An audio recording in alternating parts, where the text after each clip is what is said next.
Gogi is wrong, I don't want to be right. What would Socrates say to that? It tickles my fancy. Oh, okay. Okay. Goosies. I don't have hair. Oof. You got Marcos. That's not. Wait. Yeah. That's true. You do got me. Get over here, Marcus. Let me look at you. They don't want it. Tobin and Leroy, ready to deploy. Had to hit her with a little journalism, but that was a decoy. Better have about me, boy. Okay. Leroy and Tobin, hold to the show, man. Stairs on the stars with the show, and till then his half moon open. Sometimes go taste like a snowman. No proof, I'm a lie about a motor. No proof. Like I always wanted him, I never hated him, I never traded him, and if I did, I never ever traded him. You know what? What is a star? Like another city, the driver's side Florida. Wish I could large, so many more. 10 in the more, never a bar. Hey, 10 in the more, 2 to the P. Nothing to you, but it's something to me. Handsome as ever, and cute as could be. You can watch us on YouTube, but view for free. Ay. This one time for the Twitch. This one time for the text. This one time for the phone line. Whole time wondering what they gonna do next. You know, I just wish you guys would stop the quibbling. Morning, everybody. Tobin and Leroy here with you on FM 104.3 WQAM. Hello, Leroy. What's up? I'm already at it. You look very bundled up right now. What are you? And yeah, what are you? Baltimore? You just No. I'm cooking outside. All right, bro. Well, you're not in the tundra, Dude, you look snuggied up. you're right. Hey, I don't understand. At this point in my life, I don't have to prove how tough I am. I want to be comfortable. Oof. So, like, you know, it's like my buddies, we go golfing and I got a light jacket on, long pants, and they in shorts going, it's not that cold. I'm like, I don't care. I want to be comfortable. Fair enough. So if I'm outside and I'm inside and I'm outside and I'm inside and I feel a little chilly, I'm going to put something on. All right. Jeez. All right. It's a little bit of overkill, though. You would admit. No, it's not. Yeah, the old don't. That breeze is whipping too. Is it? I've been whipping? up. Yeah, I've been up since I've been at it since 6:30. All right. So it was barely daylight. Farmer? Like, jeez. Hey man, listen, you're not a cooker, so I'm not going. Yeah, You know, well, here's the thing. You maybe don't understand, but First of ribs that take 7 to 8 hours all right, to well, cook. I may not be the cook that you are, but I'm pretty sure it's still done with fire. Doesn't that warm you up? Huh? Doesn't that warm you up? Nah, because you're not really on it, setting up. You know, seasoning the ribs, get the ribs on the grill, heat the grill up, and then you're trying to get the ribs on the grill quick as possible, because as soon as you open it up, the temperature gonna drop 50 degrees. I certainly watched the NFL playoffs this weekend thinking to myself, look at these idiots. They're all cold. You know what I watched today? I'm off the hook. Maybe all my fumbles wasn't so bad the way they was turning that damn thing on. And you know what it was? Besides, and listen, Josh, I'm gonna say this. Josh Allen.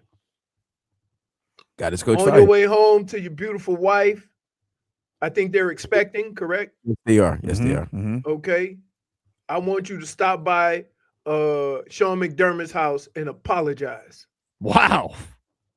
You think Sean McDermott gets fired if he don't turn the ball over 5 times? Coach killer. Well, if they lose, he's getting fired. But they don't lose if he don't turn the ball over like that. He's right. I mean, Dude, turnovers. He's right. He's right.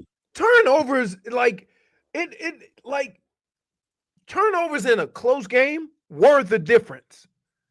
And I don't know. Somebody tell me what the hell's going on with CJ Stroud. I told you he sucked. I told you guys in the middle of the season he sucked. He ruined a great defense. I told you guys in the middle of the season, you both yelled at me. I was like, you sure you don't want to throw Davis Mills out there? They're kind of rolling with him. And you're like, no, dude, no. Guess what? Hey, let me tell you something. Houston Texans, get ready, dude, because you know what I heard yesterday? I heard the Troy Aikman, I'm about to be your consultant speech, because he gave CJ Stroud business yesterday. So get ready. He's about to be your next consultant on your QB search. Can I just listen? And I don't claim to be a quarterback guru or anything like that. But it's been a long time since I turned on the TV and watched a quarterback like him in his position in the divisional round of the playoffs throw that many balls up for grabs. Oof. Like, I've never seen that. I get it if it's like the fourth string quarterback in the preseason, right? Like, I even get it if you got to go 3 deep in your quarterback and you got a rookie quarterback. Hell, Quinn Ewers didn't even do that. Like, it's crazy. Yeah. I've never seen anything like that. Like, soon as they got close, he just chucked it. Yep. Yeah, he was terrible. Terrible, And dude. it's funny because the veteran quarterbacks, other than Josh Allen, seem to be quite aware of the circumstances and kind of protect the football. The 2 young quarterbacks, willy-nilly. Caleb Williams started feeling himself, right? He thought he could just make any throw. He's fun, though. He is fun. He's a blast to watch. He pulled the Shador. He pulled the Shador and started running backwards. I mean, he threw the ball from the 40-yard line. The play started on about the 10. Dude, that touchdown was insane. That was fun. Yep. That was fun. But yeah, man, it was a crazy weekend of pretty sloppy football. Yeah. I mean, the Seahawks game was over to be honest with you, the weather, the thing that the weather does, it makes the ball slick. So when the quarterbacks throw it, if you notice, Caleb Williams overthrew a lot of guys because you can't quite get that grip to get on top of the ball. So they kind of sailed on him. You would think after the 3rd turnover, Josh Allen would protect it a little bit better, but he's still swinging that thing around willy-nilly. Yeah, the Josh Allen thing is really fascinating to me, and I don't really understand it. It's very, very weird. Headlines brought to you by Doral Volkswagen. You always pay less with your pricito at Doral Volkswagen. Visit us at Doral Volkswagen or at DoralVolkswagen.com. And, of course, tonight, we have the national championship to look forward to. The Miami Hurricanes taking on the Indiana Hoosiers. 7:30 is the kickoff. Put that in air quotes for you guys. 7:50. Coverage on our station. We're going to be talking about it all day, but the pregame will get going at 3 o'clock. Countdown to kickoff. I was like typing in, I usually put in my my maps as I'm about to leave. And it said, sporting event may be affecting traffic. I'm like, no way, already, dude? Now, it wasn't, but I guess it's already prompted today to tell you, like, hey, delays around the stadium. The gates open in an hour, less than an hour. So be forewarned, everybody who, lives around Miami Gardens or you drive around Miami Gardens. The flare is up right now for traffic issues if you're not going to the game today. If you're going to the game, start now. Start by getting there. What? Oh, I thought that was Big Spoon. No, it's Teaspoon. Oh, hey. Hello. So she brought me a picture because if you have dogs, this time of year is glorious for them. I let the dogs out. Woof, They woof, go out there. One of them grabs an iguana. Yep. Looks back at me like, they're just falling out of the trees. Yeah, it's great. Sonny Bunny doesn't like that. When they're falling in the trees, she'll just bark at it like, this is too easy. I don't trust it. Oh, no. She's like, usually you guys are a bit of a catch. I got to corner you and shit. She doesn't like there not being a chase. So nope. Zeus out there. Dre's out there. And they're having the time of their life running up in the trees. Having fun, baby. Having fun. So 3 o'clock is countdown to kickoff. We will touch all bases when it comes to this, but I cannot believe it is here tonight. The national freaking championship is here tonight. The Miami Hurricanes are taking on the Indiana Hoosiers. I mean, this is crazy. What a run this has been and what a game this is going to be tonight. I'm going to keep saying this. First of all, I'm going to start with this. There ain't no team playing football in this country at the college level that's 8 points better than Miami. None. 7.5 now. That's where it's 7.5. Okay. Line's No. going down. That's 8 points. Well, That's 8, right. Because 8 is win or lose. It was 8.5. Right. But You know. but understand that. So understand what a lot of the spread has to do with what Indiana did to Oregon. And Bama. And well, okay, Bama wasn't that good. Okay, I'll give you Oregon, except for Well, it's also not that surprising, Leroy, because the Canes were massive underdogs to Ohio State too. Like they've been underdogs in a couple of these games, and they weren't very big favorites against Ole Miss. I get the Ohio State thing. A lot of people said Ohio State was the most talented team in the country, right? But once they beat Ohio State, you gonna then do it again and make them big underdogs again? I mean, like, yeah, and part of the reason is as long as you guys know me, there's two things that win football games for me. There's two ways you got to build the team: offense and defensive line. And just watching how these two teams play, I just want the 320-pound, 330-pound linemen to lean on those small guys, not let them jump around, and just lean on them for 4 quarters and they'll wear down. That's basic stuff right there. That's not, deep into your bag of tricks. That's not nothing like that. The basic overall theory that you should go in this game with is our line outweighs them collectively by 500 pounds. Okay? That I'd say 300. And we're going to take that mass and take that athletic ability, because they're big and athletic, and we're going to use that to our advantage. You know what Mario says, dude? What? Mass kicks ass. That literally is that's a quote. You can't give me a -1 for his quote. That's not that you can't do that. Find that quote. I swear I will. But mass kicks, that's a Mario Cristobalism. You can't give me a -1 for quoting. That's I need to hear journalism. Vlad. Hey, the rats is skeptical. You guys aren't aware, but that is one of the Mario Cristobalisms. Mass kicks ass. So Tom, can I ask you a question? When you say something like that, and people look at you like you BSing them, where do you think we get that from? I don't know. From a person that normally BSs us. So, like, for all of a sudden, you say, "Oh no, that one's real." I'm gonna send it to you right now, and your guys are gonna apologize to me. Oh, he really said it. You find it. You said, yeah. I apologize. We'll take -1s. We'll give ourselves -1s. You should. I'm just going with the Tobin percentages. I'm telling you right now, it's absolutely quote. I just sent you the tweet right now. He said it on College Game Day. Really built this program a special way, in my opinion, in terms of, your team on the line of scrimmage, whether it's a defensive line or the offensive line, which I think that's how you win games this time of year, when you can dominate the line of scrimmage.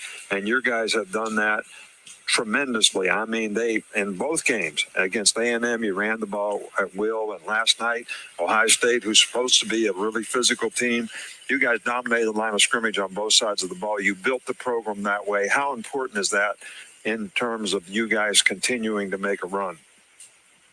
Well, I mean, it was one of the greatest lessons under you at Alabama, right? You used to tell us all the time, mass kicks ass, right? So he got it from Saban.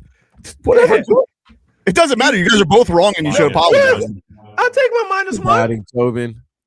I'll take my -1. Mass kicks ass. Tough. For doubting Tobin. Tobin.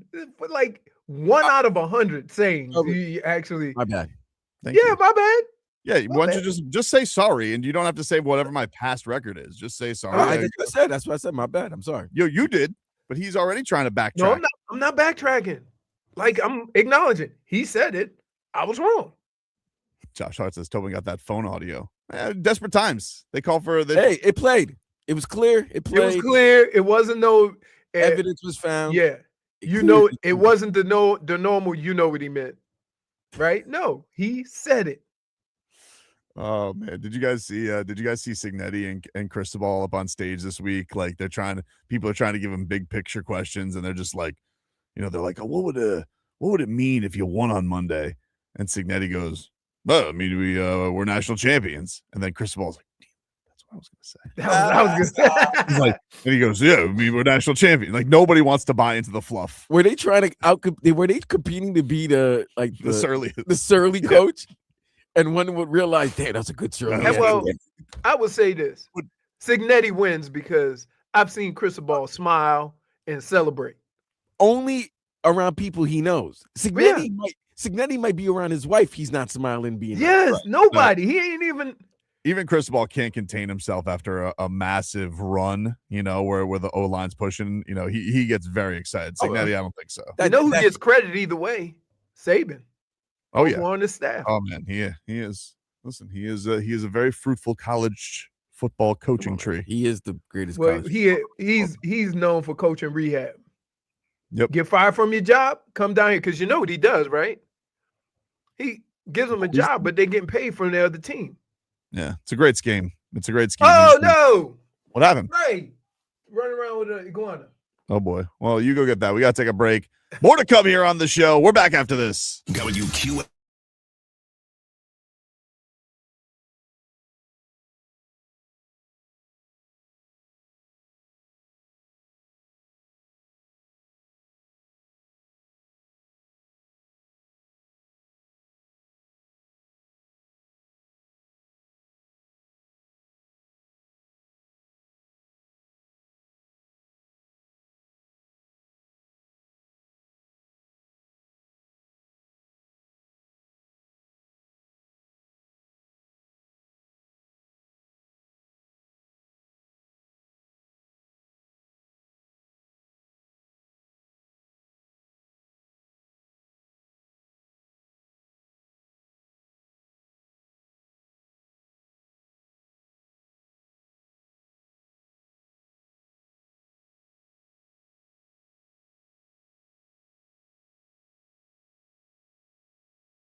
Tobin and Leroy here with you on FM 104.3 WQAM.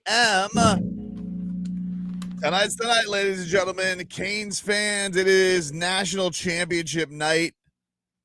You'll be able to hear all that action right here on WQAM. We're here live and local all day here today. It was an easy drive, though. I did not don't think the holiday drive didn't go unnoticed. So it was wasn't quite easy. So wasn't a manic Monday? No. Okay. No, it was not. Not like Friday. No, yeah, Friday was crazy. How was crazy about Friday? Because you had to get down. We just had to get down Oh, to the yes, convention center. Yes, I did Super that this early. weekend. Super early. But apparently it was getting really bad. Like, we got out probably just in time, Leroy. It was supposed to get really crazy after us. Yeah. I mean, you had everybody descending upon this for this game. And, yeah, I'm sure there's a lot of people that just want to come down here to be around the game, too, or whatever. Be a lot warmer than where they were. How about that? Probably. Yeah, Oh, probably. man. They were out because we did the show yesterday. Dan and I did The show Hoosiers yesterday. fans. Oh man, they were out. They took over South Beach. They're very nice people. Midwest are nice people. Very polite. Very polite, very friendly people, very happy. I wish them no success. No disrespect to the U. They weren't being disrespectful like other fan bases would be. And thank God the U was in the national championship game. Because I'm gonna tell you this right now. Mm-hmm. If this was Ohio State and Indiana, it would be just disgusting. Oh, it'd be Nothing full terrible. of just scarlet and gold. And Yeah, there was that one year down here where it was Alabama, Notre Dame. Oh, Ugh, Jesus. terrible. You're talking about two fan bases, but no, the fan base was nice. But you know what I didn't like? When you guys were driving down, didn't you see like a lot of flags and banners of just mostly Indiana and not much as Miami? I definitely saw Adidas bought a lot of advertisement because this is an all Adidas bowl. So I saw a lot of Mendoza Adidas stuff. I saw it on flagpoles for sure. I know JFig was rage baiting because or raging out because it was she saw some billboards for it. But look, what do you want to like? What's the honor there? Do they have to turn down money? They're like, who's buying this billboard? And they're all digital these days anyway. Nobody it does it. They could switch it on, up and down real quick. But I don't know, man. This thing, if the Canes pull this thing off tonight, man, this city's gonna go crazy. Yep. You guys want to hear Rueben Bain? Rueben Bain, he was asked about his emotions going into tonight's game, and this is what he had to say on that. I was actually sitting on the bench at practice with my dad like 2 days ago. I told him I'm going to cry. No matter the outcome of the game, I know I'm going to cry because it's really my last game. And it's been a long but quick 3 years, spending all my time here at Miami. And it's like a fairy tale story for me because I get to start it off at Hard Rock and end it at Hard Rock. So I'm going to cry. I know I'm going to cry. Wait a minute. Wow. If a Haitian man tells you he's going to cry, oh man, that means he's really emotional, mm-hmm. and he's letting everything out wherever the location is. So for him to tell his dad, see, listen, take it from a fellow Haitian man. You're not telling your father you're going to cry because he's going to look at you like, like, you know what I mean? Why are you crying? You know what I'm saying? So for him to tell his dad that he's going to cry in this game, you could tell he's going to let it all out there. I feel bad for you, Mendoza. Jeez. And even his laugh is just menacing. Yeah. Like, oh my God. Man, I can't. Terrifying. I've felt teary when I've lost, but never when I've won. You ever get it? How far are you to Josh Allen level? No. Oof. Oh my God. And here's what I would say. I very rarely get emotional about results. Right? So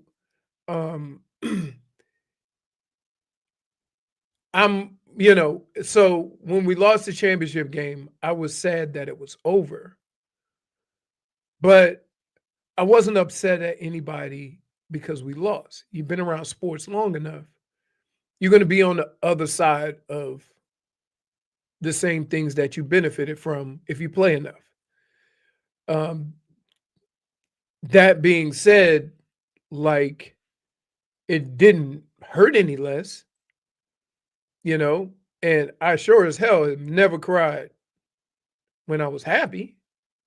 Never had happy tears, huh? Almost when Rebecca was born. All right. Then I punched myself in the nuts and went back to reality. Wait, you punch yourself in the balls? Why? Perfectly acceptable to cry at the birthday. Jeez, I dog. know. I'm saying. I'm kidding. I never got there. I'm like, this is so awesome. Well, you You never gotta had. you gonna abuse your boys just because you want to cry? That makes no sense.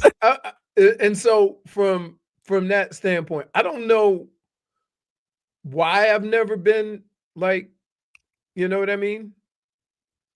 Like that way. I'm just not. Like, But if Rueben Bain cries, it's gonna feel like those no Sean Moreno tears. Like they're gonna be manly tears. you know what Like, it's going to be? It's not going to be about the game. He already told you why. Because this is the last one, Mhm. which is a whole different, it's like, people that cry at graduation. You're not crying because you graduated. You're crying because it's over. Be crazy if he has like a performance that people are like, oh my, because people are gonna talk about, they're talking about his stupid arms coming into this thing, and like if he has just this maniacal like 3-sack performance, and everybody's like, oh, he's definitely going in the top Yes, 5. he needs to do that because listen, we saw yesterday's games. There was an offensive lineman that had T-Rex arms, and he was getting abused. Oh yeah, the poor Campbell. Campbell was getting destroyed by Oh, the my by goodness. Texans It's D a good D line. I understand That's that. terrifying. Wait, that's the best D line in the country. I get it. in the That's league. the best defense in the country. They play violent. They play like listen, UM and Houston Texans defense are the best defenses I've seen this postseason thus far. Yeah, Yeah.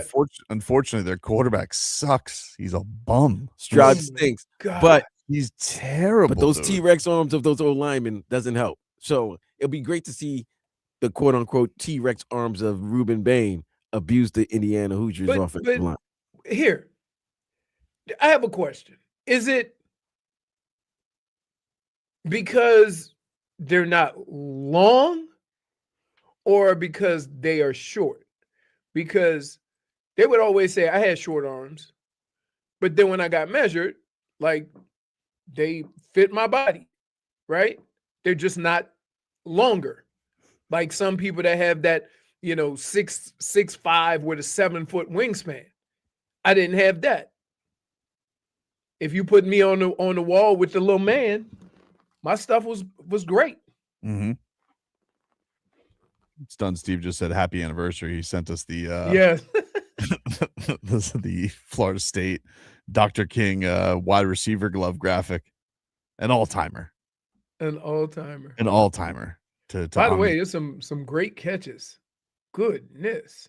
Oh, what, yesterday? Oh, this week. Yeah, the booty catch was crazy. The booty catch was unbelievable. The booty. Yeah. Okay, so what did you make of the controversial play? Like the one everybody was talking about, the end of game that ends up at the tumble with Brandon Cooks and ends up in an interception.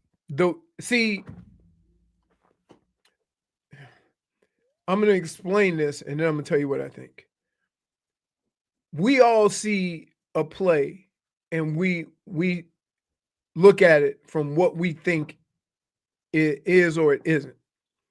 An official has a rule to go by, and his only determination is based on that rule. You understand what I'm saying? Mhm. Now, when they both went up to catch it and the receiver caught it, they were tangled before it got to the ground. It wasn't he hit the ground and then the DB grabbed it. Mhm. They were tangling for the ball anyway. And so what I would say is everybody knows that if you're a receiver and there's any confrontation where it could be, then you fight for the damn ball. So if he fights for the ball and then it's like they're holding on to it together, right? He's going to get the catch. But the fact that he let it get ripped away from him and he said, no, it's a catch.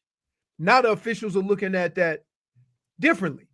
And so I think that's why it ended up being a pick, not necessarily because he didn't catch it, but because if they came to the determination that they were both going at it at the same time and they both had an opportunity to get it, then when they hit the ground and start turning, both of them better still have the ball to call it a simultaneous catch.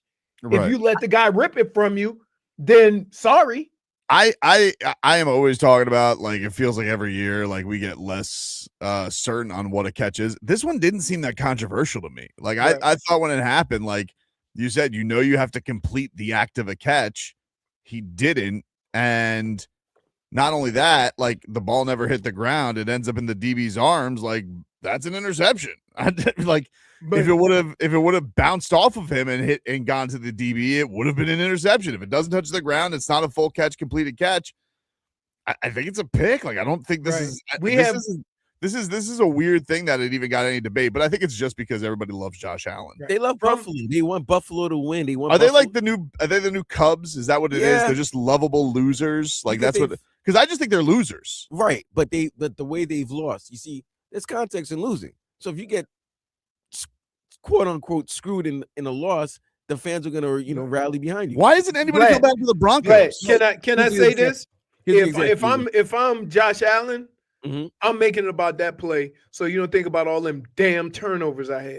Exactly, but Leroy, that's the thing. Every time they've lost, remember this is why Saturday's loss was so perfect. Remember they bitched and complained about the overtime rule. So what did they do? Yeah, they now changed it. everybody gets a possession. Yeah. Right. That was the Josh Allen rule. Right. Because they Right. were like, oh my God, the Buffalo lost. He was so great. What is it Yeah. about this guy? They love the Bills. They really love the Bills. Like you said. But you they nailed really it. love him too. Like they Right. love this guy. And I'm sitting here, Vlad.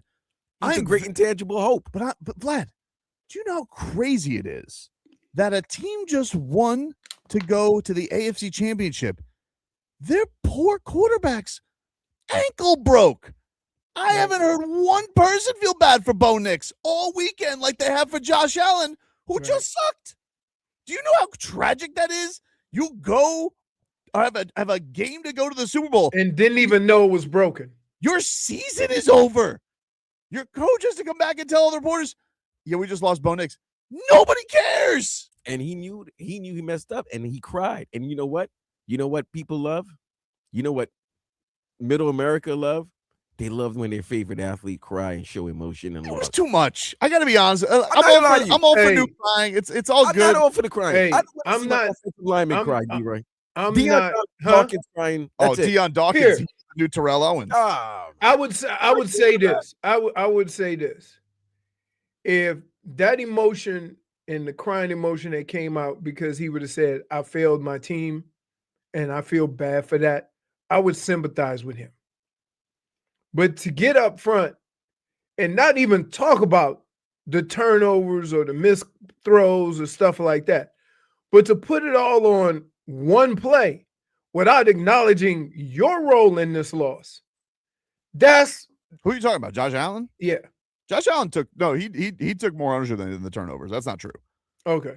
No, he took a lot of ownership. He's like, I let my team down. You can't win when you turn the ball over. He took a Okay. lot of ownership. I'll give him Okay. taking ownership, but it's still too much, dude. Like It's not- guy's Man, cheeks got stung by it- bumblebees. They're I'm so not swollen here. and puffy. Here's the deal. Like, that hurt, right? That hurt. I can't explain it to you. It's real. The way you feel after one of those games, that hurt is real because you put so much into it. Now make it you're the reason why. You see what I mean? And Yeah. that's just yeah, but you're the quarterback. If you win, all the You gonna props, rap- all the praise to Right. you. If they lose, well, at least for this game, they finally put blame on you. But all the other times you lost in the AFC Championship game in the divisional round, they never blamed But him. people are like giving him like I see He analysts. gets more passes. I see analysts like giving him like pep talks Tobin. after he lost. I'm like, what is this? Tobin, Lamar Jackson's won MVPs. Mhm. He gets criticized. Killed. Jalen Hurts is actually a Super Bowl champion and a Super Bowl MVP. He gets killed. Josh Allen's never been to a Super Bowl, and they don't give him any criticism or blame for the losses. And guess what? I've been saying it for years. Sean McDermott needs to be let go. And you know what? He They finally did. got let go. And I felt bad because I don't think it was his fault that they lost. He did not commit the turnover. He's not the one that, well, I don't know if he told them to run the ball at the end of the half for him to be fumble the ball, for them to kick a field goal when they didn't have to run the ball. They just needed to take a knee. And guess how much they lost by? 3 points. Yeah. Guess what 3 points cost in the game? That fumble before the half. Terrible. We'll take a break. More to come here on the show. The Heat, they're in action tonight. We got some breaking Panthers news as well. It's championship night. Any Canes fans that want to call in from the tailgate, we'll have you hop on as well. Let us know how hyped you're getting, what the setup's like there over the championship.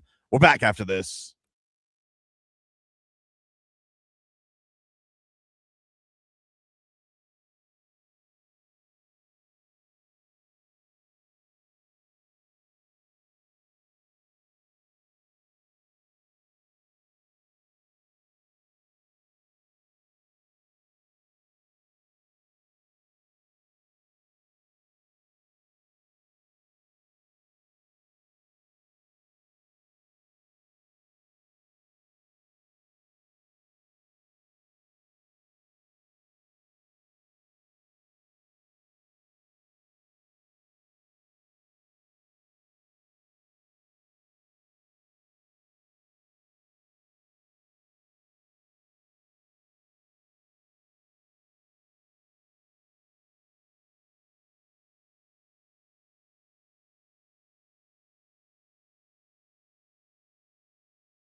All right, welcome back, everybody.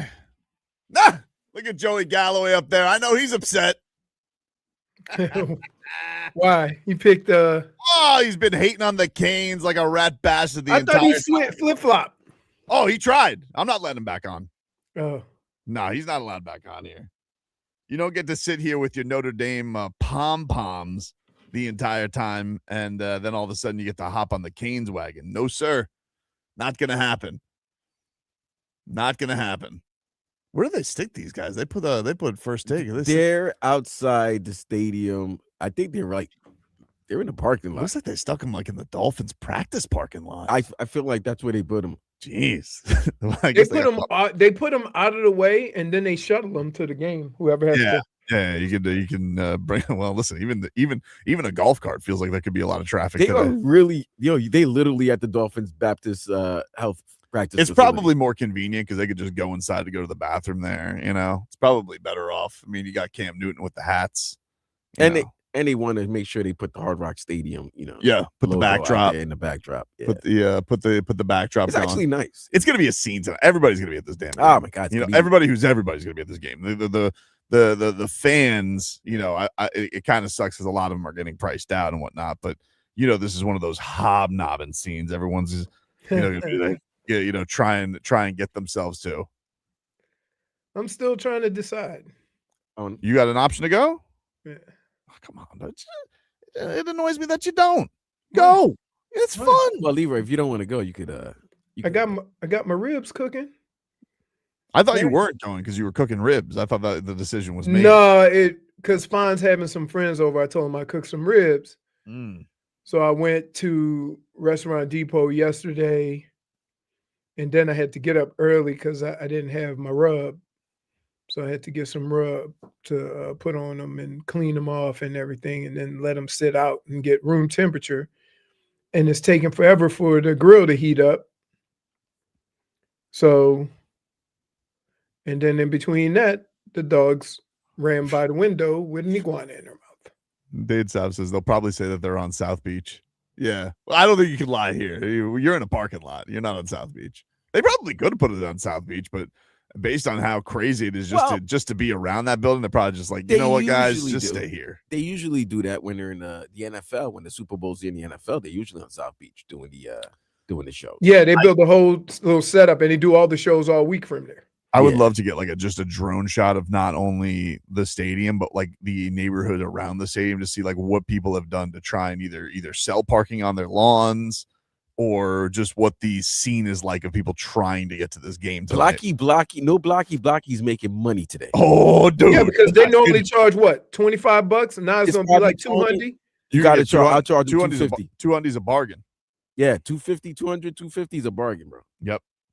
But you get 20 cars in your lot. Yeah, for sure. Run over sprinkler heads. I don't care. You could get 4 cars in your home, like parking in your driveway. You can make at least a good $750 to $1,000. I can make a boatload of money because I can get 20. Oh damn! Then you make it almost like 5 smack. I can't say, but here's the problem. I can go 3 wide, but I can't say no blocky. Definitely not. You got to get creative sometimes getting out of Leroy's driveway. Because it's just long and it turns a little bit, but it's like my driveway is like 40, 50 yards long. I love this, man. This is such a cool thing. You guys ever see even this weekend, people are like hating on Carson Beck because he said he's not people were asking about classes. And so he's like, I'm not taking classes. I graduated 2 years ago. And he had finished whatever classes he was taking with the Canes. He finished weeks ago because it's January. They're done with the semester. And people are like, oh, you see this? This is the end of college sports. Rah! You know what? Stop. Like,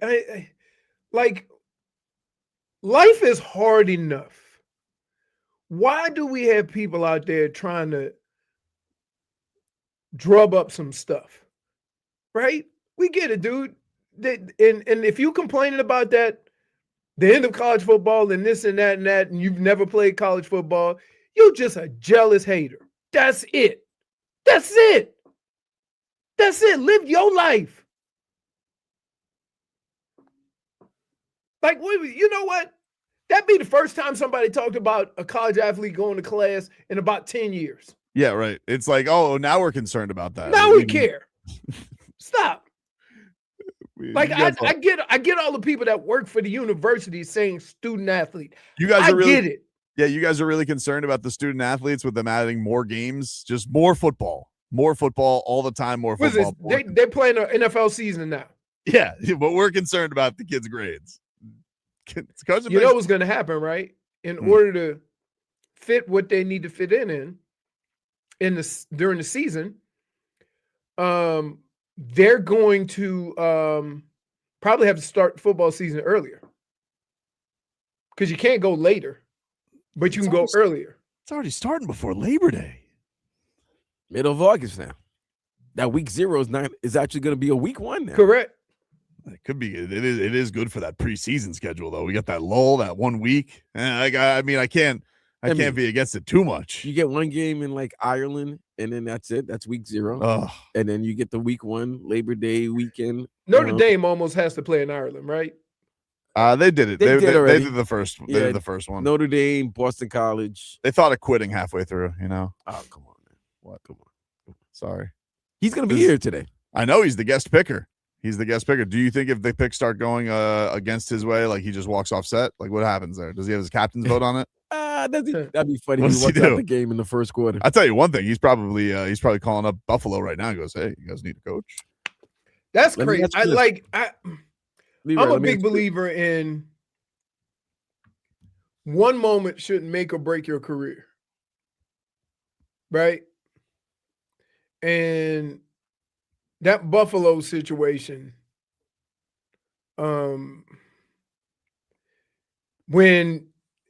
if you could tell me that during that game, coaching mistakes were made that caused them to lose that game, then okay. But for your best player to not have his best game and you not win, and your solution is fire the coach, that just seems crazy. Nobody can blame him. Can I answer that? He's untouchable right now, Josh Allen. Give me answer this. Sure.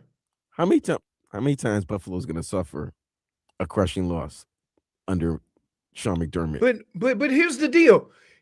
Changing a coach doesn't change your situation. Like, you've been on the bad end of a lot of football games. That's sports. That ain't your coach. You literally could have him be coached by Dan Marino, Troy Aikman, and Joe Montana, and all the throw picks. And Josh Allen can still throw up 3 turnovers. But that's all right. First of all, this is the first game he actually played bad in a losing situation. So I will say he deserves the blame. But yes, and even with all those turnovers, they still lost by 3 points. So with that being said, I just don't know how many more years you're going to have this man lead you, get you in the postseason, and find a way to lose. Ugh, they got Mark Cuban going on first take today. Can we blame that? Leroy, 5 years, same thing happens over and over. Yeah, but they're not going to blame everybody. Like we know what it is. Like, he's the face of the franchise. They're going to find somebody else to blame. Like that's the way it's going to go. I understand that, but you're signing up to have it go sideways if you hire the wrong guy. Yeah, I mean, I guess you are. But the thing the other way. The thing that's crazy though is people are sitting here acting like there's something that's not unlocked for him. I've never seen. This guy is getting every excuse under the sun. They used to kill Peyton Manning, dude.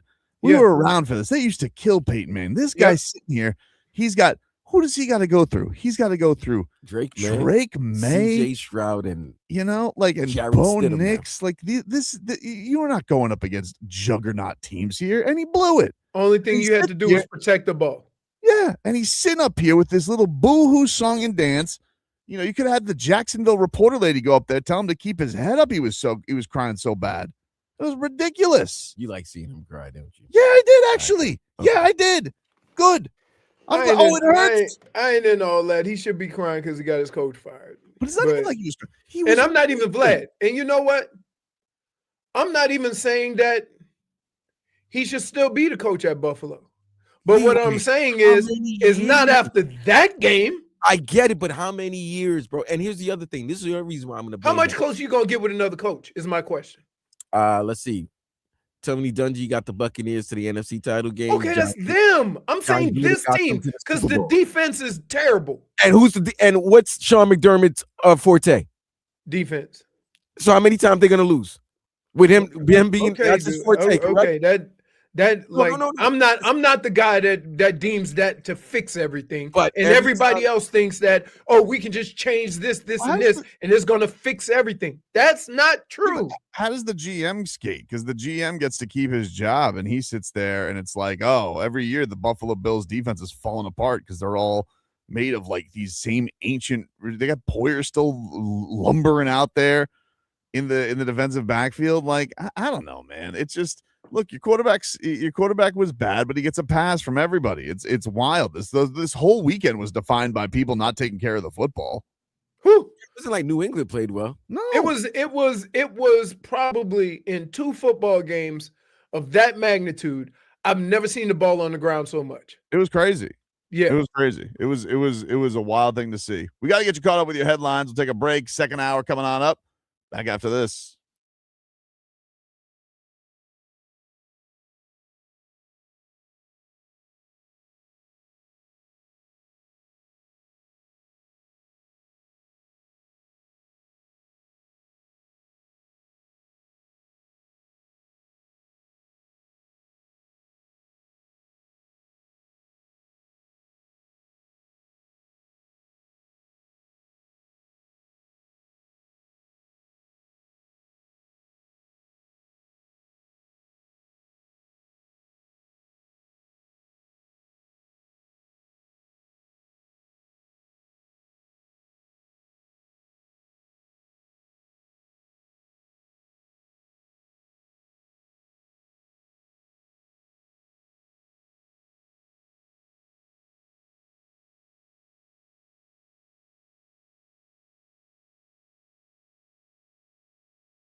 Welcome back, everybody.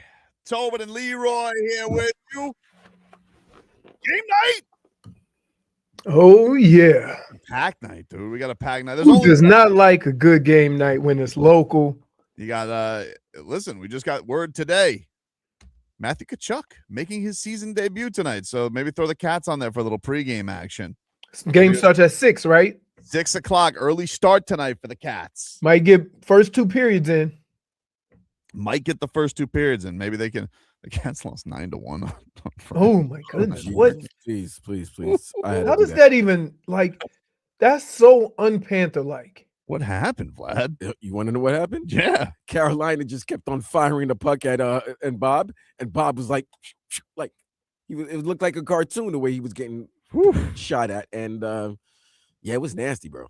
It was at least it was 1-1 going into the second. Yeah, it wasn't that that much of a laugher till the third, right? Yeah, to the third, and it just all hell broke loose. Well, they did bounce back. They beat Washington on Saturday to finish off their long road trip, but they're back tonight taking on the San Jose Sharks.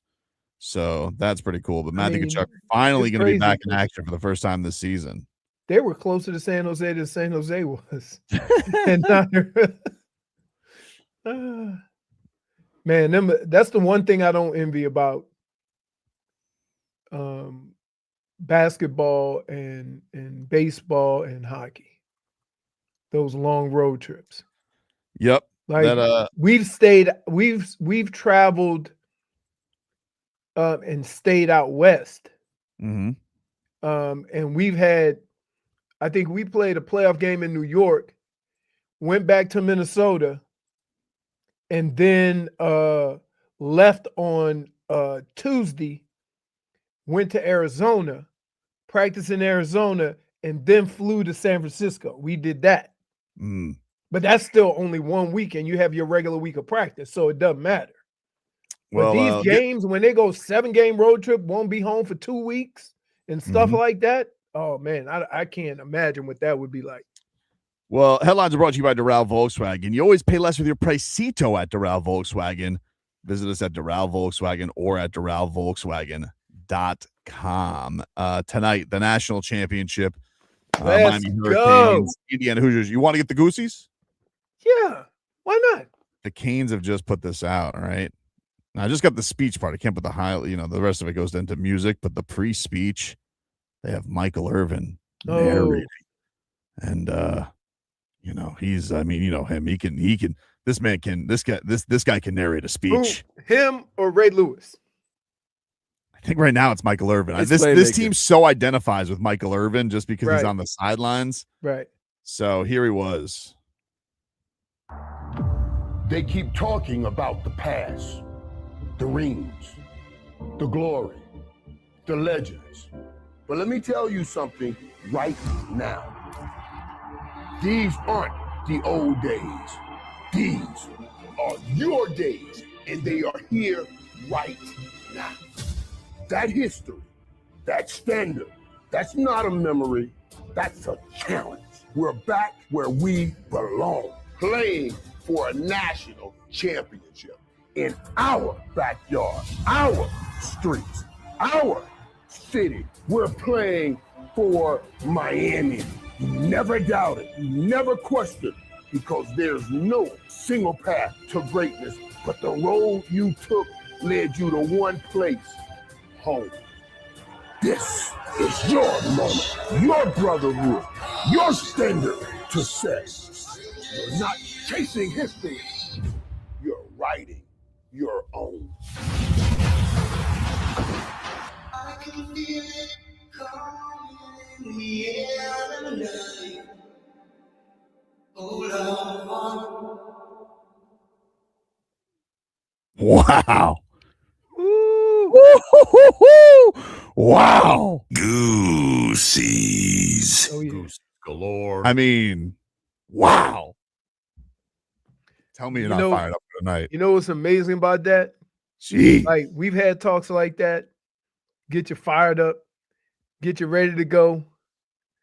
And then you get that first snot bubble, and all that crap is out the door. It's playing football, baby. Yeah.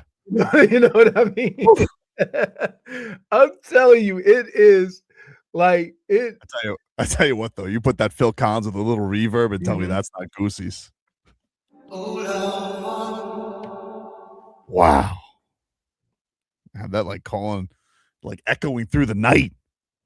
Is there? Unbelievable. I'm trying to think because Michigan, it's Mr. Brightside, but is there a song that is more synonymous with a university than that song is to Miami? Nah, no way, dude. But songs with universities? Let me take a look. I'm just saying, like popular songs. I'm not talking about their own fight song. I Not know. a- I not a know song like Ohio Goosies. State is "Hang On, Sloopy." know. Michigan, Mr. Brightside is a recent thing. Florida does Tom Yeah, Buffalo Petty. took that song too. Mr. The Brightside. intangibles love Mr. Brightside. Yeah. They'll take it anywhere they can. No, all of them know all the words too. Wisconsin jump around. That's very Oh You yeah, they gotta- performed it. They performed it actually live one game. Yeah, people are pointing out Enter Sandman for Vatek. yes, Enter Sandman. Yes, in the Sandman. Yeah, it's not. So it's like when you hear, if you play a song, you know who you playing. Oh, what about the Victors? What about your song? Not the fight song. I'm not talking about everybody got a fight song. Everybody knows when you hear that. That's Michigan. That's like I'm talking about a popular song though, not a fight song. Oh, there's also Seven Nation Army by White Stripes. That's But who plays? But who is that associated with? You see what I'm saying? When you play Phil Collins, you know, oh, that's Miami in town, right? You play Inner Sandman, you know, oh, Vatek, right? So there's certain songs that are associated with schools. Yeah. I mean, you could say Mr. Brightside's with Michigan, but then you say Buffalo does it too. Then that means no. You don't associate that with I told Michigan. you, the intangibles love Mr. Brightside. Oh yeah. Oh yeah. And it's up north too.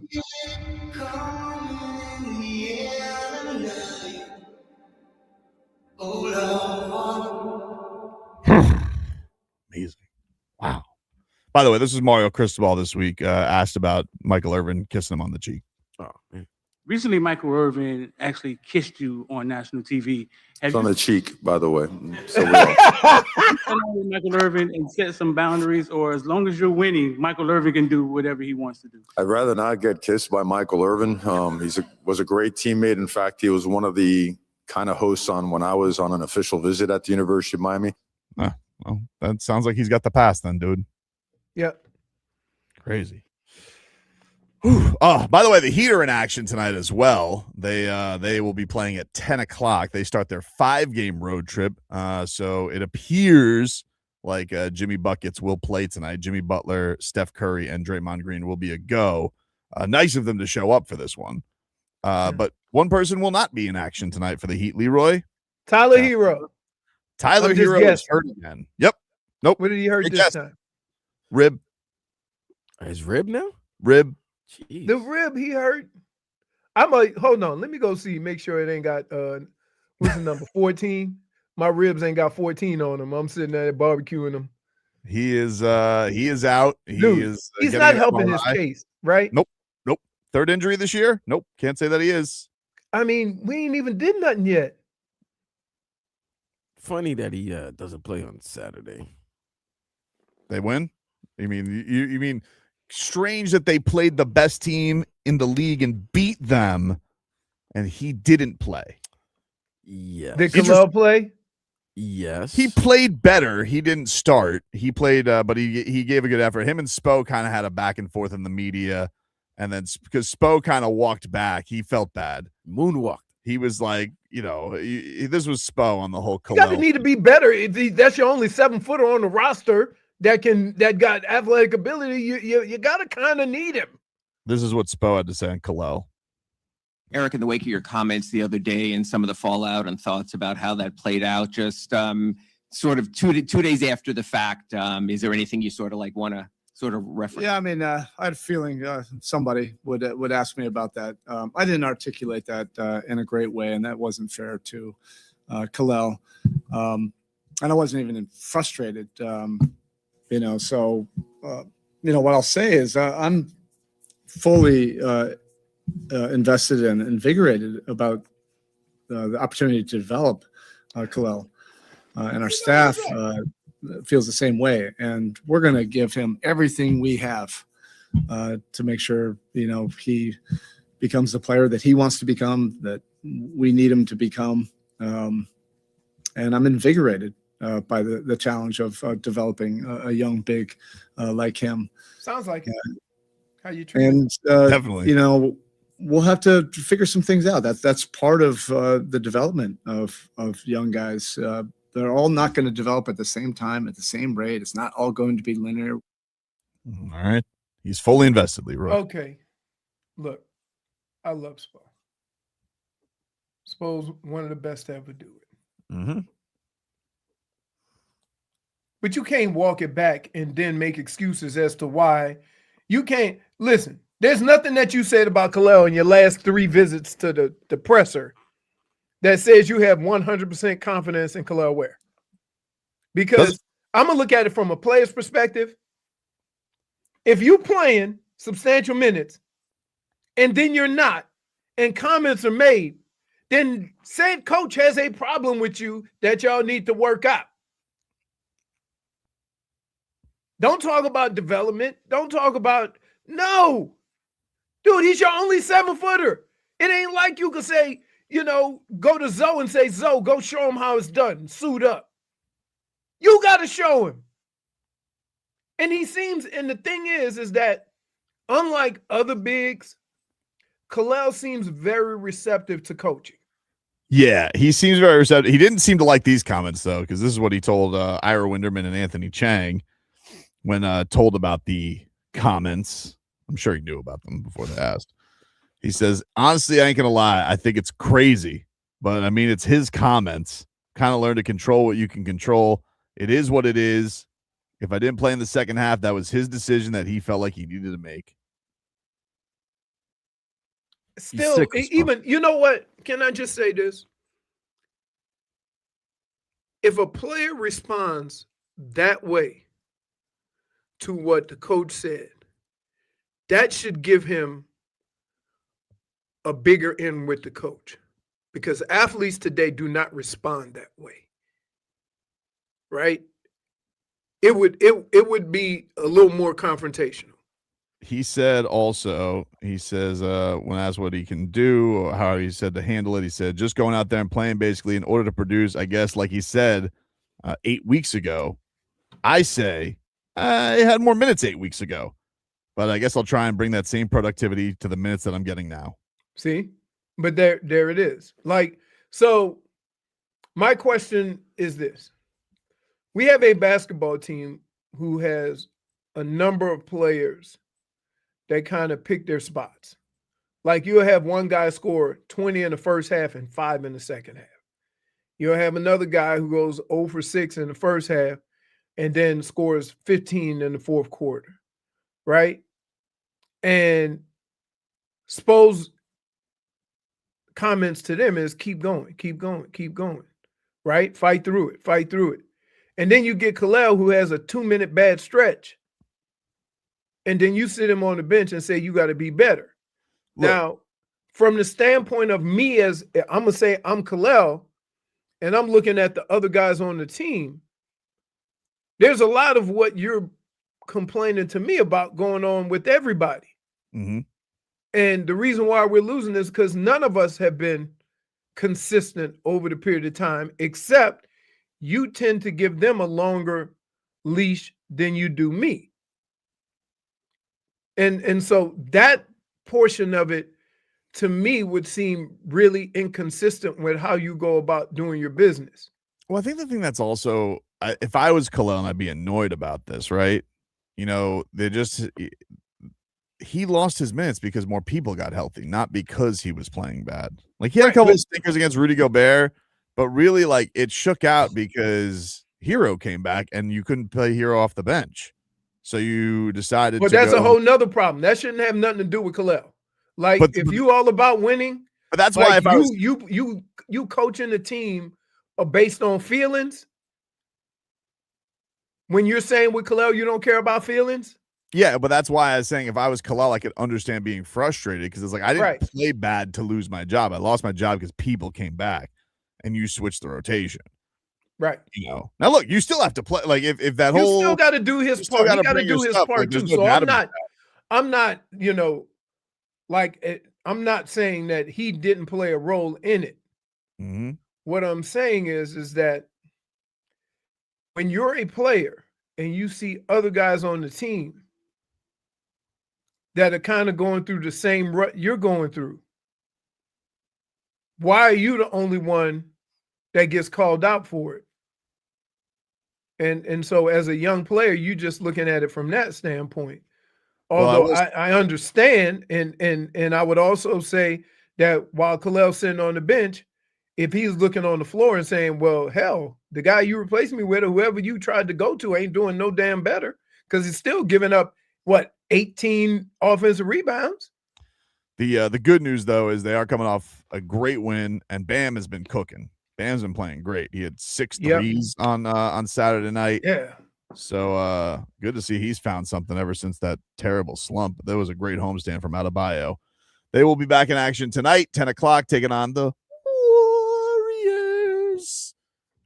First night of a back-to-back. They got Sacramento tomorrow. This is nobody daps up Jimmy anymore, right? I don't think so, dude. I don't think so. That goes to tell you. I mean, they have the mayor there. Steph Curry's there. So, maybe he makes everything a little lighter, but I don't think so, dude. I mean, that's natural. He is light, but nonetheless, I'm just saying, like maybe, but they all seem to give. The thing is, the buffer is they all love Wiggins, so Right. everybody's going to give him. well, you know what? On MLK Day, maybe they'll find some peace. Maybe there will be some maybe. peace and unity. Maybe. We'll take a break. More to come here on the show. We're back after this.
All right, welcome back, everybody. It is Tobin and Leroy here with you on FM 104.3 WQAM.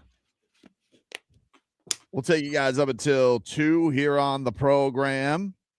The Heat return for their road trip on January 28th, and we got your chance to win tickets to see them take on the Magic on January 28th. Just keep listening to our show for details on how you can win. Starting tomorrow, we got a pair of tickets to give away every day this week, starting tomorrow. So be listening to that if you want to go see the Heat take on the Magic. Speaking of the Magic, just see what John Morant did to them yesterday. My goodness. You need to stop with that. Unbelievable performance by Ja. Someone's going to get a really good player, you know? I don't know who, but I'm just saying someone's going to get a really good player. He was hitting threes. He was peacocking in London. I mean, he was trying to fight in London, so I mean, might as well. I think that was in Berlin. Did Berlin? Yeah, then he moved. Then they moved to London. He gets happier in London. Oh, I guess. You know, interesting. Well, you know, it's not gonna be the Heat. We know that they don't trade for anybody. But is that reverse psychology? No, they don't trade for anybody. Are you so looking towards? You looking down south when you say that? No, I'm not looking at anything. I'm just saying what it's been. The Heat don't trade for anybody, so not a concern of mine. You know. Not really something I got to be focused on because the Heat don't trade for anybody. So it's all good, though. You know? Yes, they do. Not really worried about it. They trade for Kyle Lowry? Technically, yes. It was a sign-in trade, but it was more of it was more giving him a lot of money. You know, if something falls in their lap like Norman Powell for slow-mo, they'll make a trade. But normally they don't make a trade. So I'm not expecting Was it a good trade? It was a really good trade. It was a really good trade. Okay. It was a really good trade. Okay, then maybe if you consider them not trading for anybody. I know, right? It just polluted the television screen. Let me ask you something, dude. You're in Miami, First Take, and you want to throw Mark Cuban on the desk? Get at it. Why don't you get, I don't know, any of the gazillion hurricanes you're going to have on your show, and you have this carnival barker out there? Get out of here, dude. Get this dude out of the city. Enough of him already. Ridiculous, Mark Cuban. Yeah, now I definitely don't want. I mean, obviously I don't want Indiana to win, but I definitely don't want Indiana to win so that this guy can start taking the national title trophy to like all the hot spots. Yeah, well, don't worry. If Indiana, doesn't win, trust me, he'll blame it on somebody else for 20 years. I don't want to see him and Signetti in a bathroom stall with the national title. Ridiculous, dude. Sick. That optics is just weird. You know, why don't you ask him about that fake Luka trade there, Stephen A. Smith? Oh, I wouldn't have done it. Yeah, sure, you wouldn't have. Yeah, no saying it. Oh, can I clarify something? Yeah. So yesterday, a listener came by, and I was talking to Trevor back, but he's like, I need to talk to you. So I was like, all right, cool. That happens a lot. When you do remotes, people just want to talk to you for no reason. Even it happened nonstop during. Even though they do see you talking on a headset, and there is a big sign that says "radio show" and hold on, doesn't matter. Doesn't matter. Now I forgot the gentleman's name. I think it's George. George thinks you and I have a problem, Leroy. What do we have a problem with? I don't know. He thinks every time Leroy goes Vlad. Let me tell you something. I'm like, oh, thank you for listening. You're very, very attentive in listening. You do understand that Leroy is a professional athlete, a former professional athlete. So when he breaks things down, he's giving it to you from the athlete side, from the person who's actually within the confines of the stadium, the locker room, all that. You do understand Tobin is a fan, and Tobin will speak for the fan. I'm in the middle because I got to deal with them as a reporter sometimes. And I gotta produce, but I also need to be entertaining as well. So I gotta be the balance between Tobin the fan and Leroy the athlete. I mean, I feel like I'm a journalist too. You know, I ask questions. You ask questions to cause fire. I don't cause fire, dude. Every time you've asked somebody a question, this is what we all do. I'm not a grenade launcher, dude. That's not what I do. Fire! Oh. You can go back as far as the asterisk. Did you explain to him that you guys are fine? Of course I explained it. I was like, wait, did he believe you? Yeah, he did, because he finally realized when they break it down. I'm like, no, there's no beef, man. You think Why there's is beef everybody thinks me and Tobin gonna choke each other out. all the time? And I'm like, if they haven't choked each other for 8 years, it's not gonna happen anytime soon. I tell people that all the time. I said, if there's something I need to know about something, I call Tobin. They go, y'all fight all the time. I'm like, and? You think Dan and I fight all the time, and we laugh.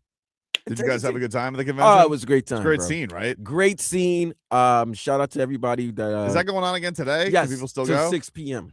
Yeah, that was really cool. That CFP Fan Central. That was a good time. It was a lot of action. It was a lot of activities in that building. Let me tell you. First of all, there was no Chick-fil-A on Sunday, so or anybody that was even they don't even do the booth. Yeah, it was Those no the Chick-fil-A. rules. The rules, bro. That's them the rules. Holy chicken.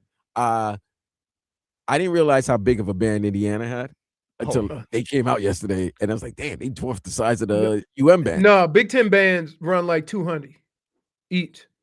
Man, they take up a whole section in the stadium. When the band comes to town, they taking up almost a whole section. But they have a travel band and they have a home band. But we shook hands with Sebastian. Good. And we gave the middle finger to the Indiana Hoosier. What mascot. about Perry Pylon? I did not see Perry Pylon. Hey, dude, didn't see Perry Pylon. Dude, for an hour we were enamored by this. Like by the Pylon? Yes, Perry Pylon. Apparently he's got merch. I didn't realize he was such a big really? deal. Yeah, like I went into the gift shop and I was walking around and there's a whole Perry Pylon section. I'm like, how long has Perry Pylon been a thing? You guys will have to excuse me. I mean, I'm used to the Pop-Tart Bowl recently, so I didn't know that there was a national championship mascot that's named Perry Pylon. But I will say this about the IU band. Hmm? It was like watching Rhythmless Nation, man. Yeah. Well, I hope they no rhythm. Yeah. No rhythm. I hope they practice the sad trombone. We'll take a break. Leroy will hand out his game balls and game bums from a busy weekend next.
Oh, baby. It's time, ladies and gentlemen, to gather around the locker room and for Leroy Horde to hand out his game balls and game bums. What do you got for us, Leroy? So my game bums are going to go to turnovers. Yeah. It was a lot of sloppy football. I've never seen so many turnovers in the quarterfinals of the NFL. I can't remember. And whoever had the most turnovers didn't guarantee that you were going to lose, which was another crazy thing. So maybe it was the weather, maybe I don't know, but it made for some ugly football that had some amazing endings. Yep. So the excitement was there, but it was just frustrating watching all those damn turnovers. If you had to rank one bum above all bums, who would get the ultimate game bum? CJ Stroud. Yeah. He threw up more balls for grabs. And the other thing is, why every other defense seem like they can catch except your defense? Yeah.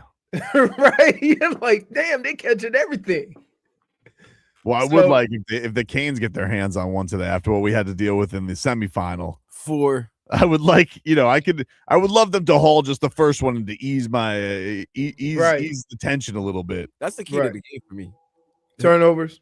Well, the near turnovers. Like if Mendoza gives you an like you have to intercept that ball. You got to take advantage of it. You got to take advantage. Right.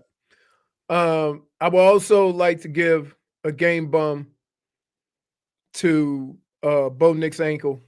Yeah. Wait, why Bo Nix ankle? Was it a late hit? It was a late hit. He got hit. Huh? Wasn't it a late hit? No.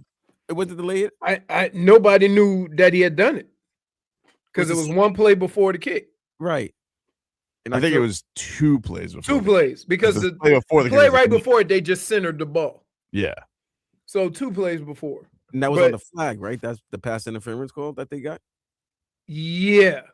And I believe he was also, and I think he was hit late in that play as well. Yeah. So yeah, unfortunately.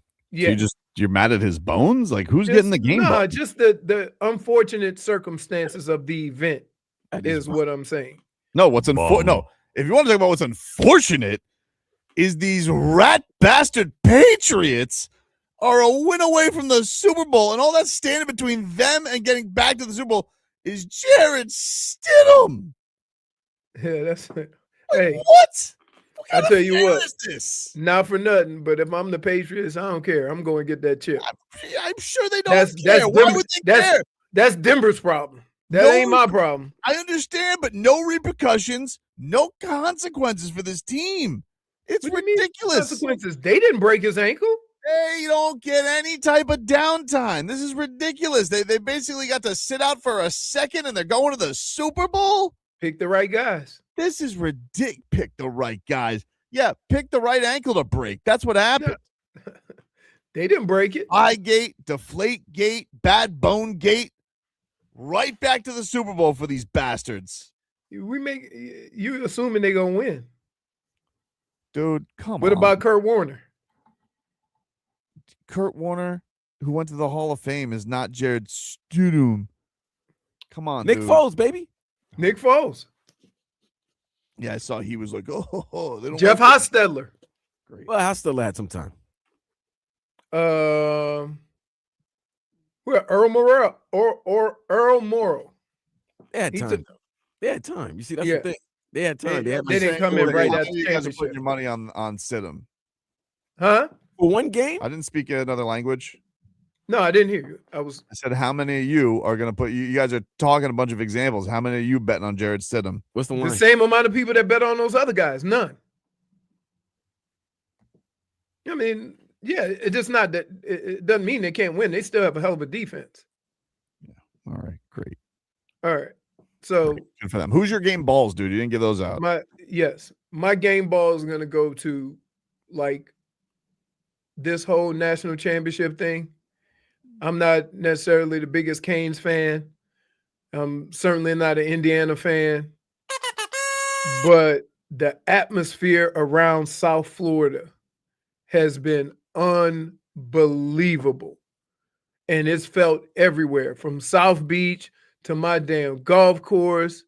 You know, you see all the pale white people golfing in shorts and it's 45 degrees. You know they ain't from here. Oh my God. The Indiana people, they were wearing, it was like they Shorts. were Yeah. summertime to them. Yeah. Yeah. So just being able to go down there, and we went at kind of when it was just starting. So it wasn't as lively as when Vlad and Dan Day were there. Just the overall setup downtown. It's amazing. Just for all parties involved. Then to say your local team is here.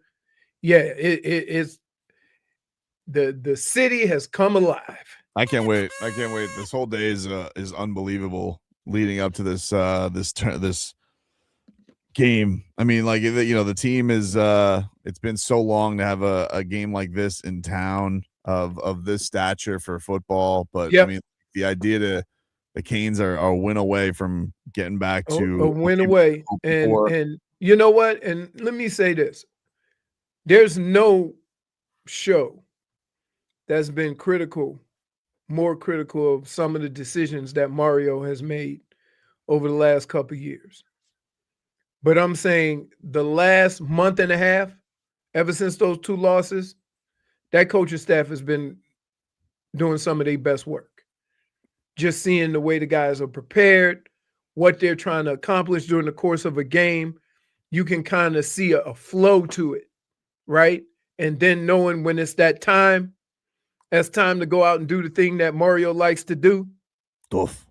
Be tough, and they do it then.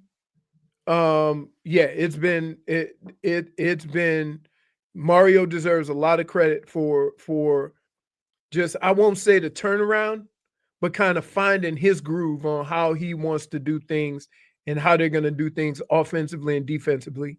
And one of the things you have to appreciate is they put pressure on the quarterback relentlessly, but then they can drop back and still get pressure with 4. Yep. And if you can do that, you can cause havoc against anybody. It's great for him too, because, like, look, he obviously can erase all questions of him as a big game coach with a win today, but I do feel like he's exercised some of those demons already. Yeah, of course. Getting to this point. Of course. There's not really any moment in any game where you said why. And keep in mind, but you feel, to me, I don't say that when you try a play and it doesn't work, right? So when they try the little flea flick and you go, why didn't they just run it? Or why didn't they, sometimes you got to keep them honest. When they start, putting 8-9 men in the box and daring you to run, and then you run something outside, if they defend it, kudos to them. But, I'm looking at the flow of the game.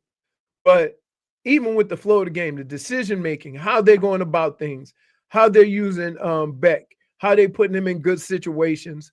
Now it's go time because Beck has started running, right? Just the whole way everything has come together at this moment. For me, all the questions that I've ever had, I have to acknowledge what has happened these last 3 playoff games and give credit where credit is due.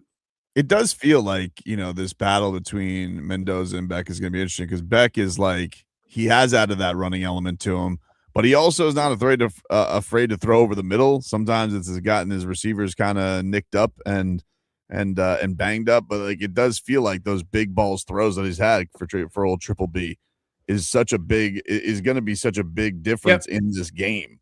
If he can play a clean game, as long as he plays this clean style, I really do. I mean, I love the Canes' chances tonight, man. I really do. I do. So Vlad, this is what I said last week when I thought I wasn't on air, but I was. That's a whole nother story. Wait, what? Was I working? You were. You were. You didn't realize. Remember when he didn't realize he was on the? You were maybe getting settled in with Trevor.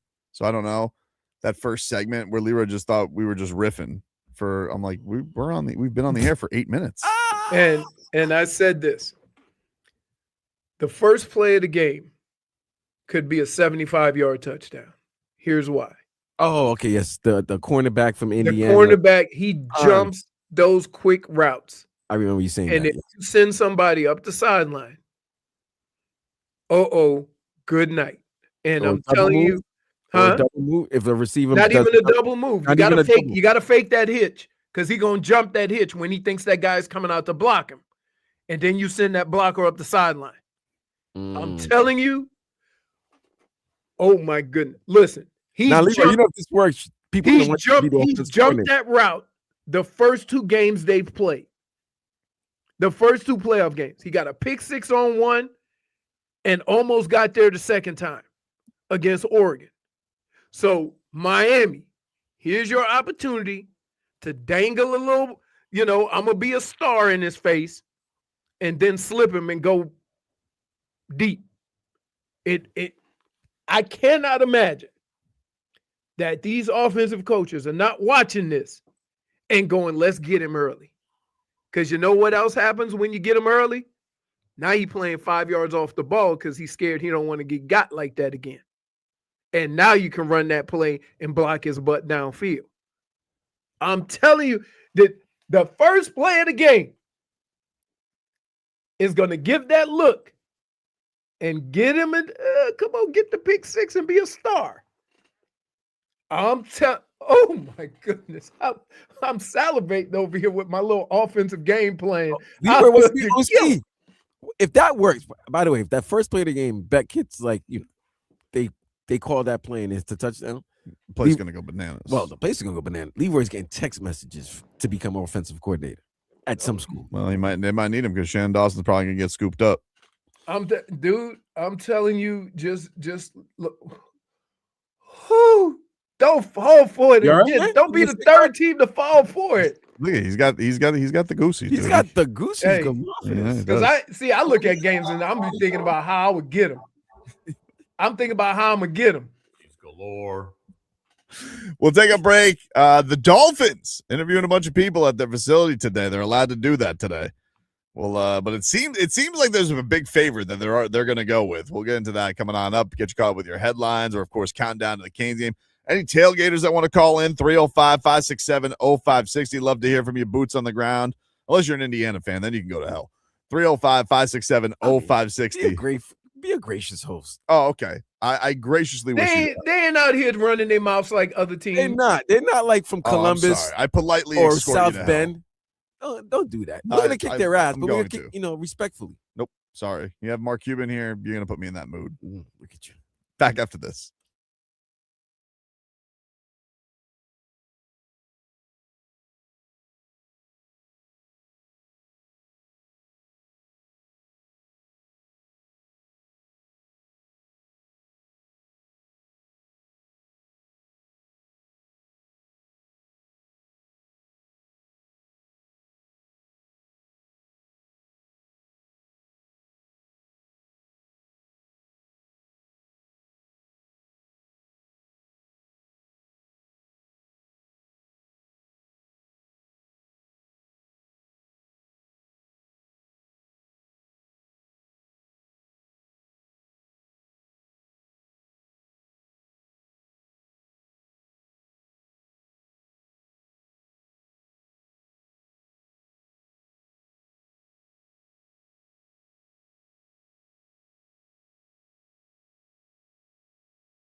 Welcome back, everybody. Tobin and Leroy here with you on a lovely, lovely Monday.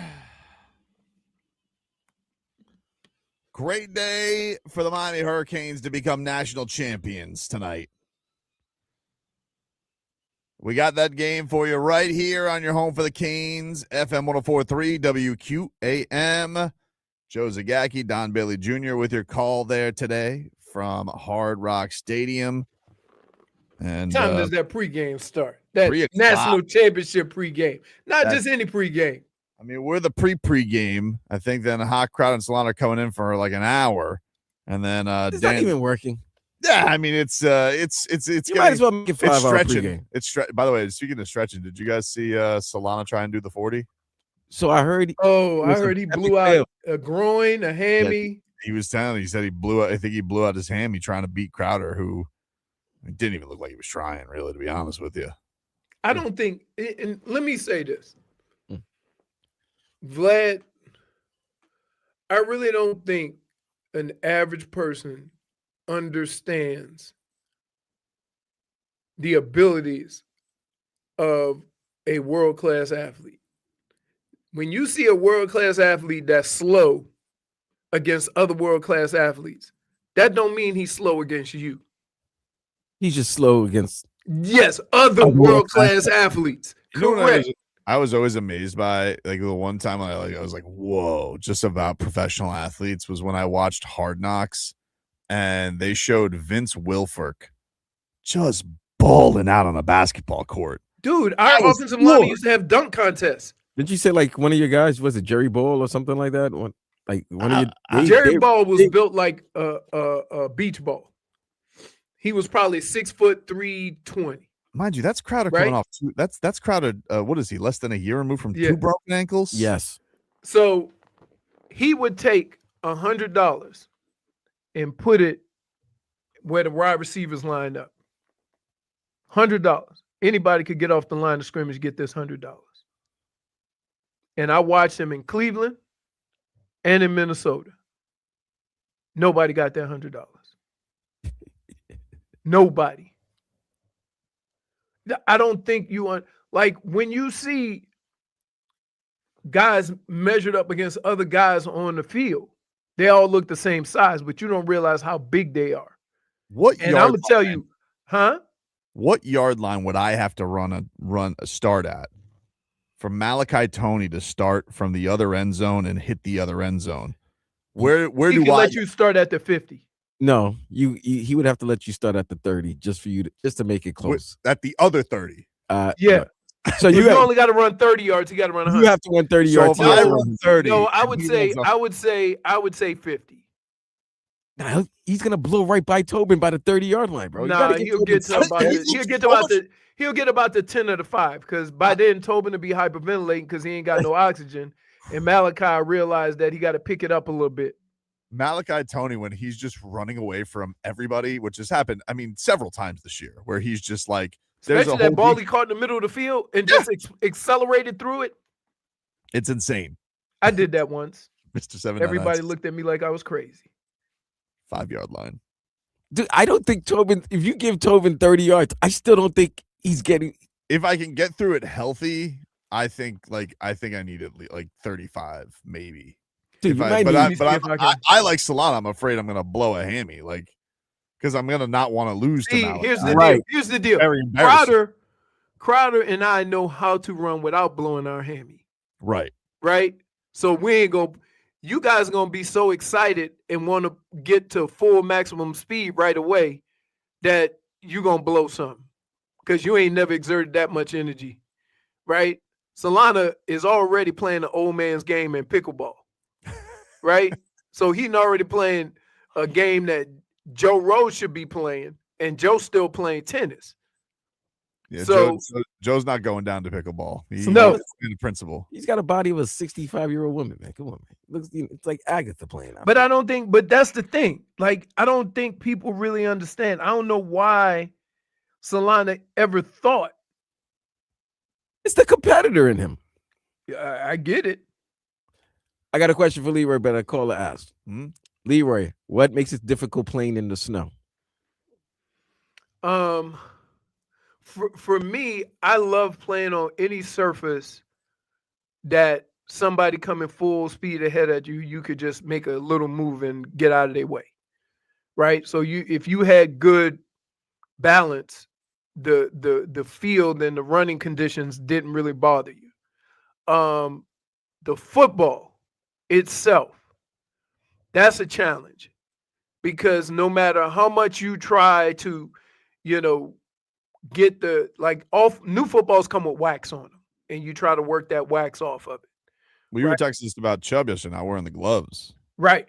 And none of the running backs apparently wear gloves. And I was like, oh, right. So because that fumble, man. So what happens is the football becomes very, very, very slick. And it becomes, I was trying to explain to somebody, catching the football is like in the cold. It's like if you took your shoes off right now, put them on your hands and use them as gloves. That's what your hands feel like. Well, that just seems like something we're gonna have to shoot tomorrow. But that's what it feels like. It's a weird feeling that you kind of get used to from doing it over and over again. So it's like a permanent state of Justice Winslow? Yes. Yes. I would say, Vlad, the footballs are more of a problem than the field or the snow or even the wind. The other thing is that when it's cold, if you notice, a lot of quarterbacks overthrow the guys in the middle of the field because you can't get on top of the ball. Oh, that one that the one that friggin' Allen missed to his intangibles tight end. Oh, right. That would have been a touchdown. That was in, right. dude. He had that. You can't get on top of it to get it to sink. So a lot of them just go flatten up because that's the only grip you can get on the ball. So there's that. And that's a guy with massive hands. So just imagine if a quarterback that has small hands, how he's able to manipulate the football. He can't at all.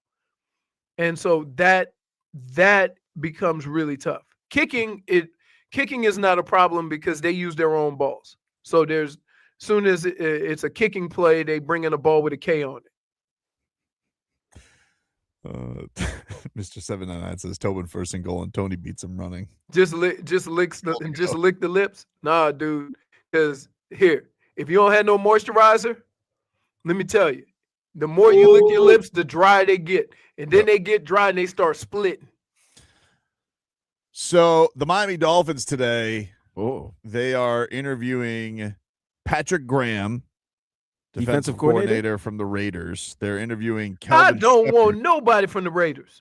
Oh, wait a minute. Time out here. I know what they're doing. Kelvin Shepard, defensive coordinator from the Lions. And then they're interviewing Jeff Hafley. So I know what they're doing. From the Green Bay Packers. You know what they're doing, right? You tell me. You know what they're doing. I know what they're doing. You know what they're doing. You know what they're doing, Leroy? No.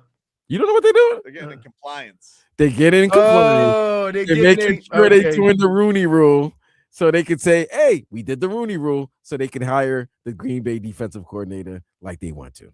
This is HR 101. Dade Stops is on MLK Day too. And on MLK Day, you're right.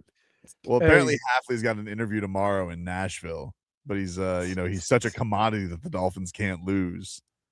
Which don't you give a call to the guy in Buffalo right now, McDermott, and get his don't you want to get revenge? Live in South Florida, start your comedy routine. He does look like Bill Burr, so he does look like Bill Burr. So you might want to go to the Improv, work with Marcos. I mean, this feels like it was where it was always going. Although I will tell you, I mean, if you're impressed by him, I know that people are going to say he's a nepo grandbaby, but that Rams defense is looking good. I mean, they are.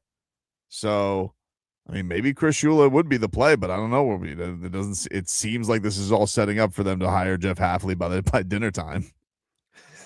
He's getting hired today, right during the college football game, like the final. Oh, you think he's in the booth with Stephen Ross today? Absolutely, dude. Everything that's being they know that's in everybody's focus on the national title game. Mm-hmm. That's why the other teams locally here are just, Matthew Tkachuk's playing today. Yep. Slip that right under the radar, right? Like, okay, Tkachuk's playing today. Who doesn't want to see Matthew play? We all do. But our focus Yeah. will be on the national title game. I like that it is, though, because I can only take so much pregame coverage. So I'm glad that I'll have some distraction, Vlad, at least for a couple hours to get me to the point of getting to the game, because the game's not really starting until 8 o'clock. Right. So, but, seeing Tkachuk go back out there, maybe score a goal. And honestly, look, I'm sure Matthew Tkachuk's sick of it too. The guy's basically just been like a mascot for the team lately. Like, he gets to go to all the events. He's like, I want a hockey. And so now we can actually get back to seeing him do what we all want to see him do. And the team needs him. They've suffered a lot of, although it does seem Marchand's close because he was skating today at practice. So it seems like he's going to be returning soon too, which is great news. But man, yeah, you got that. I mean, the Heat, I know the other day we'd be like sitting here, Heat, Jimmy Butler, we got another little team petty matchup coming off the biggest win of the season. But I mean, I don't know what to tell you. There's one focus tonight. Right, like think about it. This Sergei weekend, Bobrovsky would only focus on one thing. He would tell us to focus on the Canes.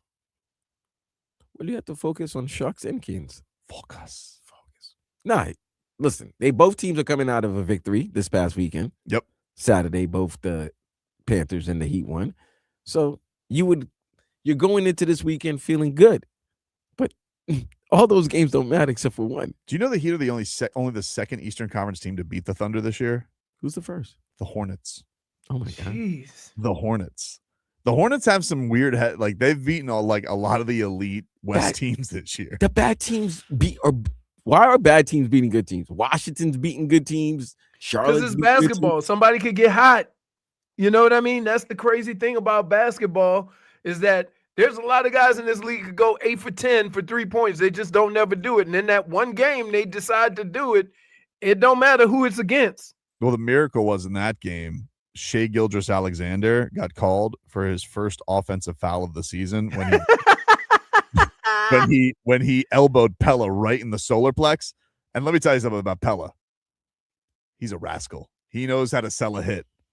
I wouldn't call it flopping, because flopping I find disgraceful. Like, he goes, oh, and he went down in a heap, and they called offensive foul on Shai. Couldn't believe it. I thought that the basketball world had turned on its axis. What do you mean you're calling an offensive foul on Shai Gilgeous-Alexander? He never gets anything called on him. And by the way, the NBA came back the next day. They said it should have been a foul on Pella.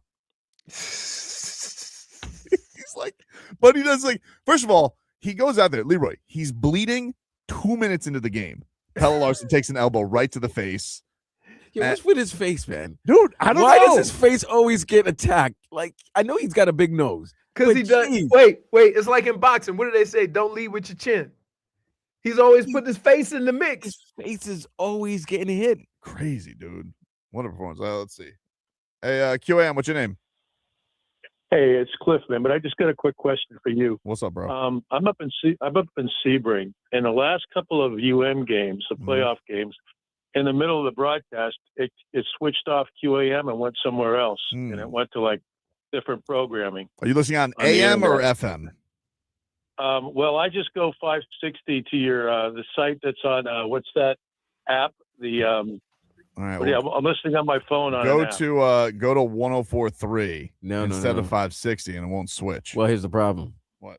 This is an ESPN college radio game, so if you don't listen, there's no streaming today? There's no streaming. There hasn't been any streaming at all for the college football Is there playoff a pirate game. stream anywhere? I don't know. We call it. Hey, we don't call it that. Sorry. We call it Winky Link. Sorry. Yeah, there's just no stream. ESPN has that. So if you're listening to it, you got to listen to it on the ESPN radio app, unless you have a radio in your home, and then you can listen to it. So wait, do you get the local stream on the radio app? Can you get that? Well, no, I just go to the one that you guys have on the local. No, because I'm up in Sebring. I'll try and find an answer to this, man. Yeah, no, because I'm sure it's happened to a lot of people. You got the Goosies? You excited about today? Oh man, you bet I am, man. I'm just kind of like, I kind of broke my phone in 2003 when they got ripped off. Oh, you didn't kind of. You was it a flip phone? What was the? You remember what phone it was? No, it was just a regular home phone. My mom was watching it with me, and she didn't understand why I destroyed it. Because she didn't understand football. She was just disappointed too. Yeah, I'm sorry. But yeah, man, that was a ripoff when Terry Porter made that call and took that away from us. Tonight it's righted, my friend. Have a good day. Yep, I pray so, man. And thanks for you guys. All right, take care. Man, you imagine breaking a rotary phone? You gotta have some real rage. Dude, you had to be upset in 2003 to break a rotary phone, man. With the cord? Hey, you remember you were big time, and if you had one of them 27-foot cords, oh yeah, it looked like it was a portable phone, but actually the base was in another room, and you just had that long cord. My grandfather for years had his it wasn't a rotary phone, but he had a cord phone that was like right to the wall that like you would, still click, go beep, beep, beep, beep, And I remember my son like coming over one day. He was a baby. He was, probably like just a little over 1 year old. And he's like looking at the cord and he goes, you can just tell he just didn't understand. Like, what is this thing? What's it for? What, like, is this a decoration? Why does my great grandpa have this wire hanging from his wall? It makes no sense. Oh, Date South says Tobin looks like he had a phone that was shaped like a football. I didn't, but I would love to have one. I've never had a character phone. We'll take a break. More to come here on the show. Back after this.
Welcome back.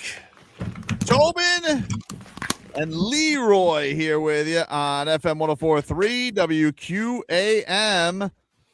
Take you guys up until 2 here on the program. I was just listening to Matthew Tkachuk speak to the media, Leroy, as he's getting set for his return. He's planning on going to the Canes game tonight after the Panthers game. Would you like to hear his plans on how to get there? Sure. All right, this was Matthew Tkachuk at morning skate today. He is making his Panthers debut tonight, but he's already got a post debut celebration ready because he's going to the Canes game. Prediction for tonight, other than not San Jose. Yeah, well, I'll be in attendance, so I'm hoping for a win from us, preferably not an OT or a shootout, so I can get there for most of the game. And I don't know, keep it close, keep it a one-score game, maybe 24-21 Canes, and I'll be there. Day off tomorrow, and I'll be hanging out with them after. Show them how to do it. Not that in the works, but I've got a very fast driver. That's got to be police escort then, right? Like, how is he getting there? It might be more than police escort. He might have called his boy You for think a he's favor. calling a bold DT? I think he's calling 45, 47. He did give him quite the speech. So, but like, if I'm Trump, I'm trying to get to there. I'm like, I'm not. You think Trump's waiting for Tkachuk? Well, I asked you this question during the break. I was like, 45, 47 loves the Tkachuks, right? So does he go to the Panther game? Bobby watch the first intermission and then bounce, then go straight to the stadium for the national title game? No, too much. I think even if you're the president, you're trying to beat the traffic. But he is the president. I understand, but I don't think that. Well, they shut the highways down. Yeah, in his mind, everything shuts down for him. You can't risk it. I mean, first of all, they don't play by the rules here, and second of all, I just don't think you can risk it going to a Panthers game too. Like, I think you're coming down from Palm Beach and you got to get all the way to Miami Gardens. No, I don't think that he's going to stop at the Panthers. Does he game. leave like Secret Service? But maybe he leaves Rocco, the Secret Service driver, for Tkachuk to get there. I don't know. Rocco. I don't know, dude. I don't know. A Secret Service named Rocco? Sounds tough. That sounds like you got some protection. Who's protecting you? Rocco. Rocco. This was Rocco.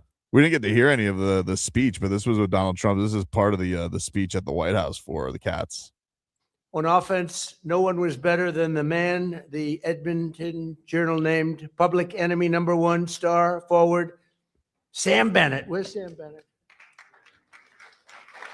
He's got a very powerful hand. He's a strong guy. Sam scored 15 playoff goals and earned the coveted Conn Smythe Trophy, making him the first skater in Panthers history to be named tournament MVP. That's fantastic on tournament. And perhaps the greatest single game performance goes to Sam Reinhart. Where's Sam? Oh, you know he reading off a Became piece the of first paper. player in 103 years to score 4 goals at a Stanley Cup clinching win, and that's 4 goals. So they say hat trick, but what do they call 4 goals? They don't do it because nobody ever does it. Right?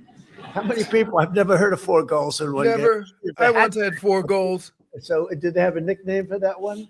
The sombrero. You know what it's called? 4 goals. That's all you don't need a nickname. We call it the Rhino. Man. I don't know how Tkachuk's getting to that game tonight, but you know what? If anybody can do it, I wouldn't put it past Matthew. From Helicopter?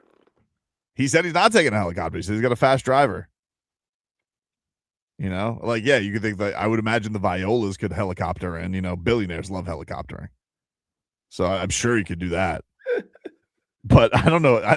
Good luck, dude. I mean, is there going to be, I guess maybe his hope that, all right, the Panthers game ends probably in the middle of the second quarter, right? So let's see. Is your hope that there's so much traffic that's gone at that point that you could get an easier, maybe? Well, okay, let's see. Game starts at 6, right?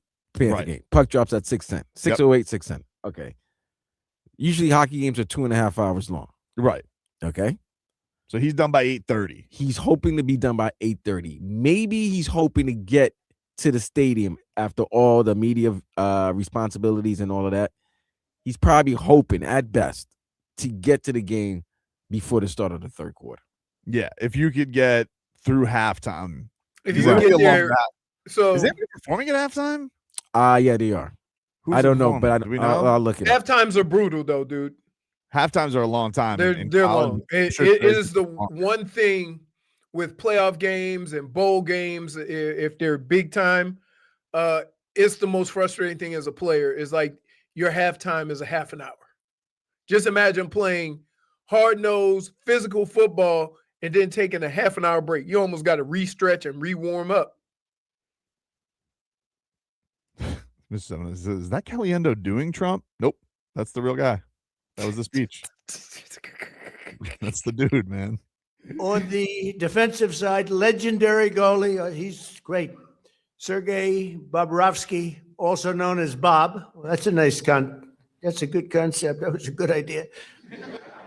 Notched 3 shutouts in each of the first 3 series, including a key game. That is not accurate. Shutout against Toronto in the second round.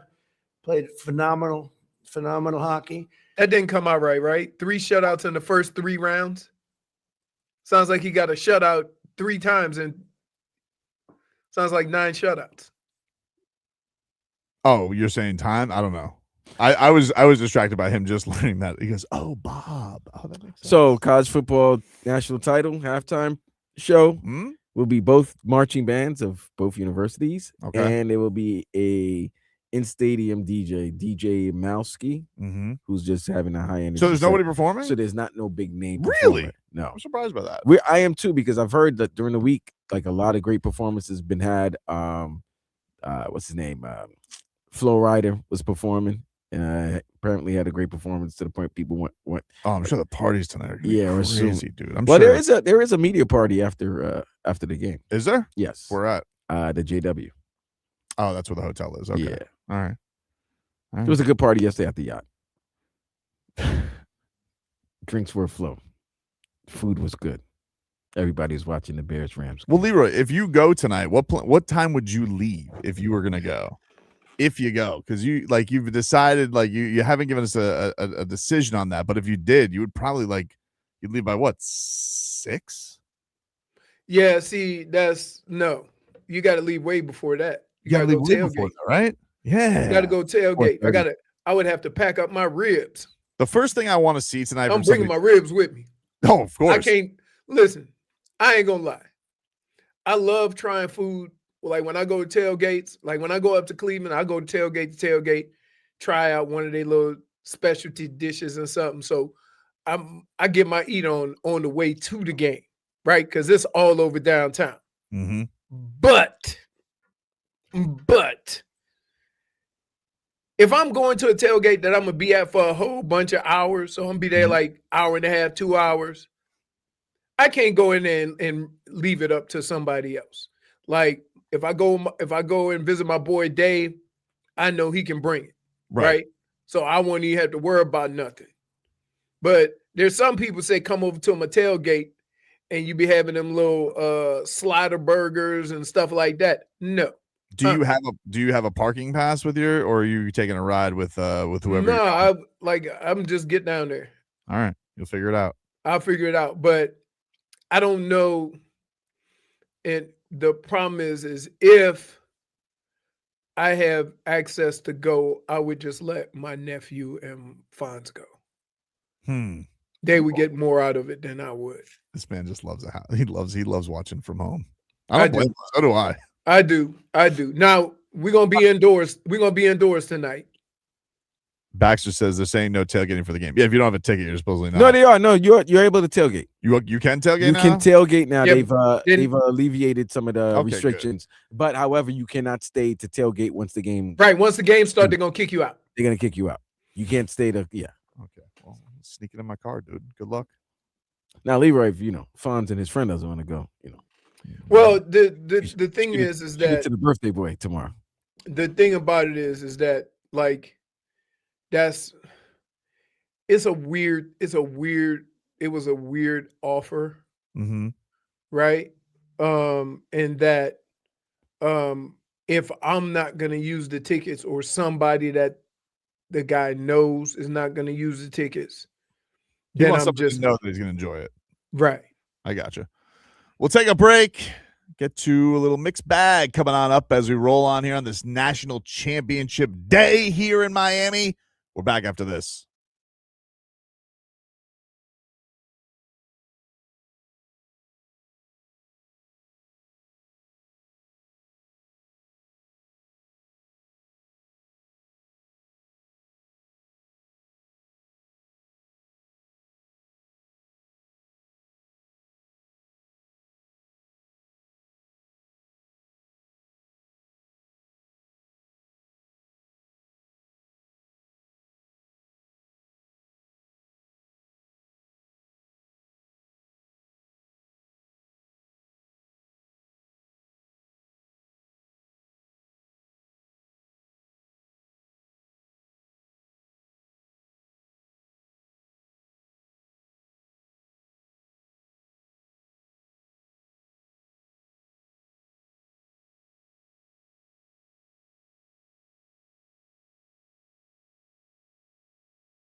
Welcome back, everybody. It is Tobin and Leroy here with you on FM 104.3 WQAM. Oh, hello, Jennifer. Hello, Jennifer. Hello, guys. You still pissed at these Hoosier billboards? Listen, I did not want to see any of that. There was 2 ads on that billboard that were 2 or more that were all Indiana, and then there was like one little Canes one. I got rage baited for sure. Sorry about that. So then I That had to damn- go it's that ahead damn and Cuban. share it to make everybody else angry with me. It's that damn Mark Cuban, I'm telling you. This is Mario Cristobal talking about his quarterback, Carson Beck. Here's what he had to say on him.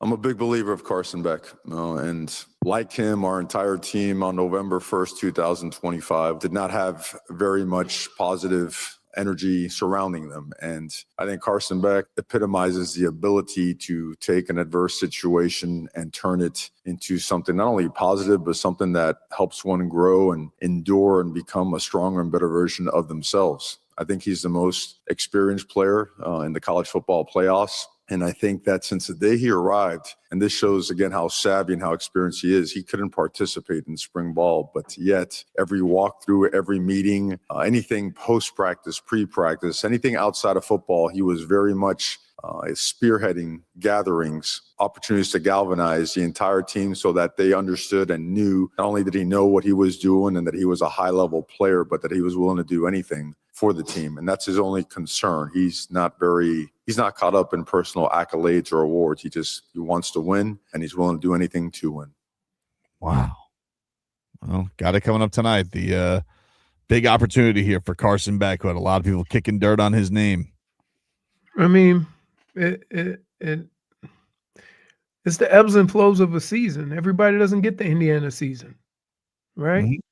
And kudos to all the young men and the coaching staff in the building that were able to turn it around and be able to rebuild that momentum to the point where they are where they are now.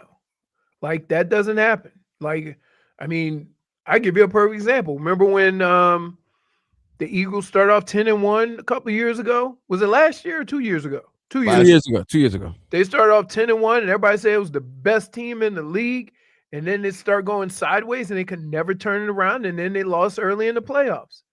Like, it something to be said about what's going on in that building that enables them to turn around. And everybody, you're going to go through ebbs and flows during the season. The only difference between Miami and Indiana is those ebbs and flows turned out with the Heisman Trophy winner making big plays at the end of the game to win. In Miami, it ended up with being 2 losses. And it's a fine line between one, Indiana losing to Ohio State or losing to Penn State or losing to Iowa, right? It's a fine line and turn that around and winning. And so from that standpoint, yeah, man, kudos to them. I mean, when he talks about quarterback and talks about Beck and talks about the players in the building, like, you need all that. You need all that to sustain what they have since those 2 losses. The Miami Dolphins are in the process of hiring a head coach. By the way, What did I tell you about Kevin Stefanski? Kevin Stefanski. You look at John Harbaugh. You look at Coach. Slipped my mind out of Mike Tomlin. You look at those guys. After what they've been through, they are not going to an organization without a quarterback. They're not. They're not going through this crap again. You think the ink is still dry on that Giants contract now that Allen is the Buffalo job is available? Something tells me the $100 million that he got with that deal will allow the ink to dry pretty quickly. Okay. Bill Belichick left. Bill Belichick was the head coach for the Jets for a day. Well, Stefanski took the Falcons job, and now the Bills job is open. Which, by the way, the betting odds have come out, and Mike McDaniel's the favorite. I'm telling, I live this because this was the same type of comments we were hearing when we went to Baltimore about Bill Belichick. getting new opportunities. He's not Bill Belichick, dude. That's enough of this already. The guy can't even coach up a second half. The guy loses every important game of his career. We're not talking about Bill Belichick now. We're talking about when Bill Belichick got fired from Cleveland. A lot of the same stuff, I'm telling you, that the Cleveland fans thought of Bill Belichick. Like, I don't know. And again, you can be an excellent coach, but if you can't put it all together, it doesn't look like that on the field. And there were times where Mike McDaniel, it didn't look like he was a genius at coaching. And I've said it repeatedly going into the second halves. So, yeah, I get what everybody sees about Mike McDaniel. Plus, he's very engaging. Is he? I am not talking. Yeah, I love the 360 you've just done on him, bro. 360 would have me completely turned around. You mean the 180? I mean, I guess you totally turned around on him, man. Yeah, but other people could still think the things that you could still like about him. They just haven't seen it firsthand. That's basically what the same thing. The same things that Cleveland loved about Kevin Stefanski, and then they started just not liking him at all. And then you look at somebody like Atlanta going, man, look what he did with those quarterbacks. What if we give him a quarterback? What could he do then? And weapons. So, like, yeah, people like, what did it say? Another man's trash is another man's treasure or something like that. People do say that, but sometimes trash is just trash. Okay, like sometimes you take it to the pawn shop and it was a forgery. I get it, but we've seen a bunch of coaches that have failed, that have gotten a second opportunity and been pretty good. Pete Carroll, Bill Belichick. What's after that? Huh? Tom Coughlin. He had a little bit of success in Jacksonville. Did he go to Jacksonville first? Or? He went to 2 conference championships. Okay. Here's Troy Aikman. He ripped the holy hell out of CJ Stroud.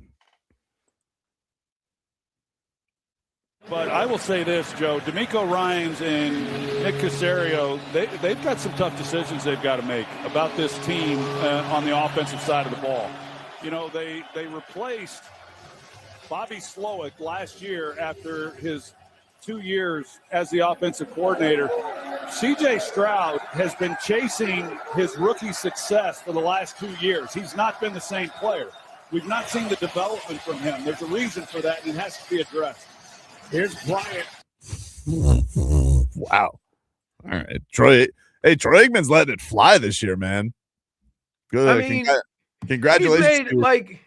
He's made some very valid points about everybody he's talked about. You can't really, I mean, he's not wrong.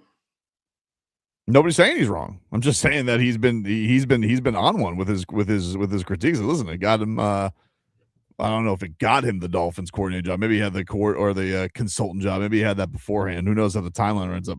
But he's letting it fly. You think is like, because sometimes I'll watch football and I'll watch running backs, and sometimes I get frustrated at, like, you know, every play is not an 80-yard run, and I'll get, you know, frustrated or whatever. It just seems like he's getting frustrated with quarterbacking in general. Right? Probably. Because it's just like mentally, like, he had to play quarterback and Dan Marino had to play quarterback. Bernie had to play quarterback. A lot of those guys back then had to play quarterback differently. Right?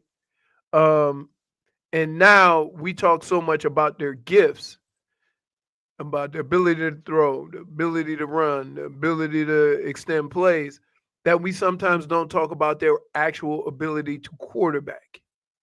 And I think that's what probably frustrates him. Yo, can you see Nike fit in that cold? Coaching in Buffalo? Oh, who, McDaniel? Yeah, the wind would blow him into the lake. He's gonna need like, you know, the so many layers to keep himself warm for those games. He was shivering on the sidelines. And a face mask for sure.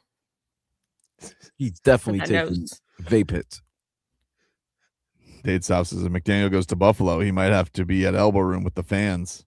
That's true. That is his last thing. Maybe that's what he was doing. He was flirting when he did the old drive-by. That's what his plan was. All right, we'll take a break. More to come here on the show. Back after this.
Gives it to Lacey. Across the 30, 25, 40. There he goes. A beeline to the end zone. He's got the 30, 25, 20, 15, 10, 5. And Lacey takes it all the way home for an Ole Miss touchdown. Beck turns. Gives to Brown. Comes right side. Brown lowers the shoulder. Brown dives. He's into the end zone for a Miami touchdown. And the Hurricanes reclaim the lead. All the Miami 48. Back to the air. Stands tall. Drifts right. Scans the field. Looks. Throws. Deep down the field, he's got a man out there, and it's caught for a touchdown. It's Marion, 52 yards for the Miami touchdown. What a throw by Carson Beck. Put it right on the money. Snap comes back on the way for 3 points. It is no good. No Carter. And Ole Miss will get the ball, the chance to take the lead. He was wide right in this direction earlier tonight. This one on the way. Oh, it hit the upright, no good. He clanked it off the upright. No good. 17-13 Miami. Beck to throw. They rush 3. Beck looks. It's deflected at the line of scrimmage and intercepted. 22-yard field goal for the lead. Good snap. Nick on the way, and it is good. And Miami's behind on the scoreboard for the first time since the first quarter. Beck takes. Fires over to Tony for a bubble screen. Tony surfs to the 30-yard line. Tony to the 25. Here we go. He's at the 10. He's at the 5. He's in to the end zone. Touchdown, Malachi Tony, 36 breathtaking yards, puts Miami in front with 5:04 to go in the game. Miami 23, Ole Miss 19. 36 magical Malachi Tony yards for the Miami lead with 5:04 to go. Toddy, you can't stop nobody. Malachi Tony with the play of the day. Campbell looks over the Miami defense. Here comes the pressure. Looks, throws, got a man open for a touchdown. The tight end, Daquan Wright, 24 yards. Ole Miss back in front with 3:13 to go in the game. Look at Shannon Dawson draw up here. Here's the snap. They rush 4. Beck looks, he fires. It's caught at the 20-yard line, down to the 18-yard line. Baby. It's Keelan Marion with a first down. With 55 seconds to go in the game. Beck looks over the Ole Miss defense. Takes, drops, play fakes, looks down the middle. Caught at the 8-yard line by Marion. Miami's inside the 10. That's a first down. They're 8 yards away from glory. Marty Brown to the right shoulder of Beck. 3 receivers left. Beck holds his hands out. Takes, drops, looks, looks. Wants to throw. Going to run. That's it. Open field. Carson Beck into the end zone. He runs it in over the left side. Carson Beck takes it in for a Miami touchdown. Miami touchdown for Carson Beck. Is that the winning moment? Drifts to his left. He lets it fly deep in the end zone. It is knocked away. Knocked away. Incomplete. No time left. No time left. Miami wins. Miami wins. Miami's going to the national championship, Don. We're going to the national championship.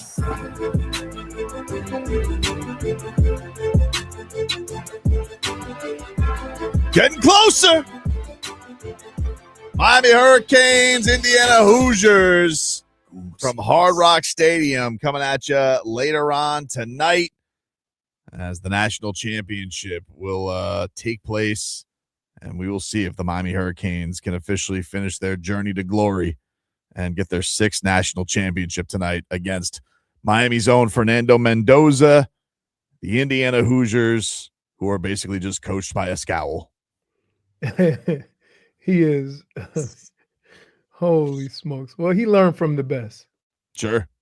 Yeah. Let's get to our headlines here, brought to you by Doral Volkswagen. You always pay less with your Pricito at Doral Volkswagen. Visit them today and visit them online at Doral Volkswagen or DoralVolkswagen.com. The official coverage, Canes coverage, will get going today at 3 o'clock with countdown to kickoff. But we will have your coverage here all day. Miami Dolphins, they are in the midst of interviews. They interviewed Joe Brady yesterday before the whole Sean McDermott news came available. So the Bills OC got an interview with the Dolphins. I believe that was virtual because today is when they can start in-person interviews. And they've interviewed, they've announced that they've interviewed Kelvin Shepard. It's reported that they're going to interview Patrick Graham and that they will be also bringing in Jeff Hafley, of course, the Packers defense coordinator, which is I think the overwhelming favorite. Everybody's seeming to say that this thing could be wrapped up tonight. The Dolphins will be going all Green Bay with their new foundation. Think about it this way. If you're a GM that works on familiarity, then that seems like a likely hire, right? Yes. Okay. Though, I mean this is what if is. I mean, is this not what everybody said they wanted? Knew everything. Everybody said that they wanted clean house for sure. Okay. Everybody said they wanted clean house, which I'm still good with. Like, I'm not missing. No, the I'm not. I'm just saying that. Okay, this is part of it. You know. Yeah. Bring in a new GM. He's going to pick the coach he wants, and that coach may be somebody who he's had a relationship with in the past. I think I have definitely seen a lot of Dolphin fans not into the idea of hiring Hafley, though. I don't know how much everybody is, just really going based off him. I've some people that just don't like they're like, I don't like the looks of him. I don't like his face. I don't like his haircut. We would lead the league in forehead, by the way. I mean, these guys got a couple of domes on that. Oh, dude, yeah. A couple projector screens right up on that forehead between him and John Erik Sullivan. They look like they could be brothers. They really do. Right. But I think what Dolphin fans really got to accept with all this, and I don't think it's really coming across enough to people. This job sucks, dude. Like, this job is not an attractive position right now. You're just not. It's all things that I don't know as an organization, but as a fan base, we have to take into account, right? It's just not. Yeah, you're in a spot right now where they don't have a great cap situation. They don't have the quarterback situation figured out right now. Mm-hmm. And there's a ton of other openings. And so, like, you're going up against it in this vast pool, and you're not going to be looked upon as the most attractive. So if all John Erik Sullivan can do is bring in a guy that he's familiar with, I think it's twofold. I think, one, you're going to want somebody that you have a tie with if things are going to be rocky the first year. And so you're going to want somebody who's going to embrace the same vision you do. You know, if you go with a Sean McDermott, he's going to be kind of in that pressure cooker right away. And I think if you're him, you're probably like, well, is the best job I could do the Dolphins job? Are you going to take the first job, or are you going to bide your time? And when you come back, you're going to be like, no, I'm going to get a good job, at least a job that I'm more sure of. Right. I don't know if Hafley's going to stink. I'm not like over the moon for it. Listen, I listened to this John Erik Sullivan this weekend. I heard his interview that he did with Travis Wingfield for the Dolphins website. I'll play a clip here, but I was like, he says all the right things. There's nothing not to like about what he's saying, but he also could put, like, you probably could chat GPT. What are the things Dolphin fans want to hear about building a team? And you're going to hit all those notes. I'm not saying he doesn't believe in it, or he's not the guy who's like, we don't want mercenaries. We want to build our own. We want to keep our own, all this, he's saying all the right things, but I don't know how much it gets everybody going. This was a little piece of what he said. Our division runs through Buffalo and New England and New York, cold weather places. There's a saying in our business, fast gets slow, but big doesn't get small. So understand, like, we're not going to sacrifice speed and explosion and skill for a bunch of big stiff guys, but we are going to have substance to us at all levels of our team, at corner, at receiver, at running back, and certainly up front. We will build this team. It starts with the quarterback, and then we will build this team from the inside out. We got to be dominant on the offensive line, dominant on the defensive line, and then explosive and athletic on the perimeter where we can attack all three levels of the field. All right, there you go. Finally, somebody's listening to Vlad. John Erik Sullivan, the new GM of your Dolphins, talking to their host, Travis Wingfield. Sounds like a competent, smart individual who realized, I play against three cold ass teams. Yep. I should probably draft for cold ass places. Well, if your coach doesn't like to be cold, then it's going to reflect. Yeah, I would say also, Vlad, I saw a lot of cold weather teams also suck in the cold yesterday. Look, there's all of them. Like, all of them. They were all. You can't draft for that. Here, let me put this one to bed because we've had this argument before. Just because you don't play in the cold doesn't mean you have not played in the cold. And just because you play in the cold doesn't mean you've always played in the cold. There's certain situations where everybody's going to struggle. Like yesterday, with the temperature being 18, but the wind chill being below 0. Yeah, I don't care who you are. I don't care where you play. Your body is not prepared for that. Wait, did he say fast gets slow, but big doesn't get small? That's what he said. Yes. You don't get it? Is that football? Yeah. Okay. So if I make the conditions snow, muddy, rainy, right? Fast gets slow. Right? But big is still big. That's the whole basis behind it. This is who we've hired, huh? Real revolutionary. I mean, it's one thing to say it. It's another thing to actually do it.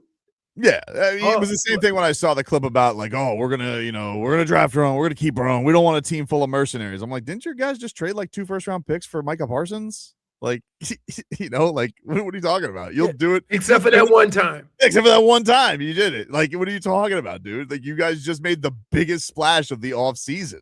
All right, cool. I don't mean to make fun of it. Like, he might be a good coach, but even Michael Irvin said, I told you, like, I'm telling you, like, you looking at the guy across from you, right? And you looking at him, he got little snot bubbles and his lips dry as hell, and he ashy for the brothers. And you look over there and this is what you think. Damn, he's cold too. We all cold out here. and wait, you ever notice? And this is what I hate about sports, right? The winner never admits to being cold. And the losing team is always a reason. That's always a reason. Although the LA team beat the Chicago team yesterday. The Chicago team beat the Chicago team. Well, no. Credit where credit's due. They came out on top.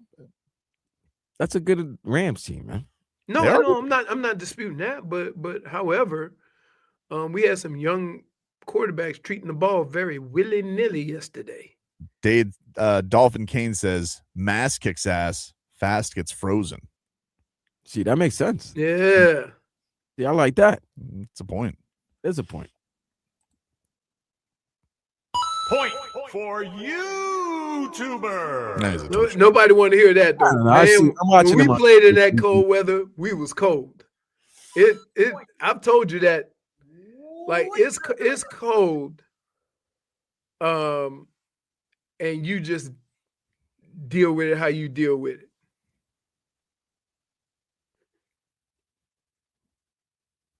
Take a break. More to come here on the show. We're back after this.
Bum, bum.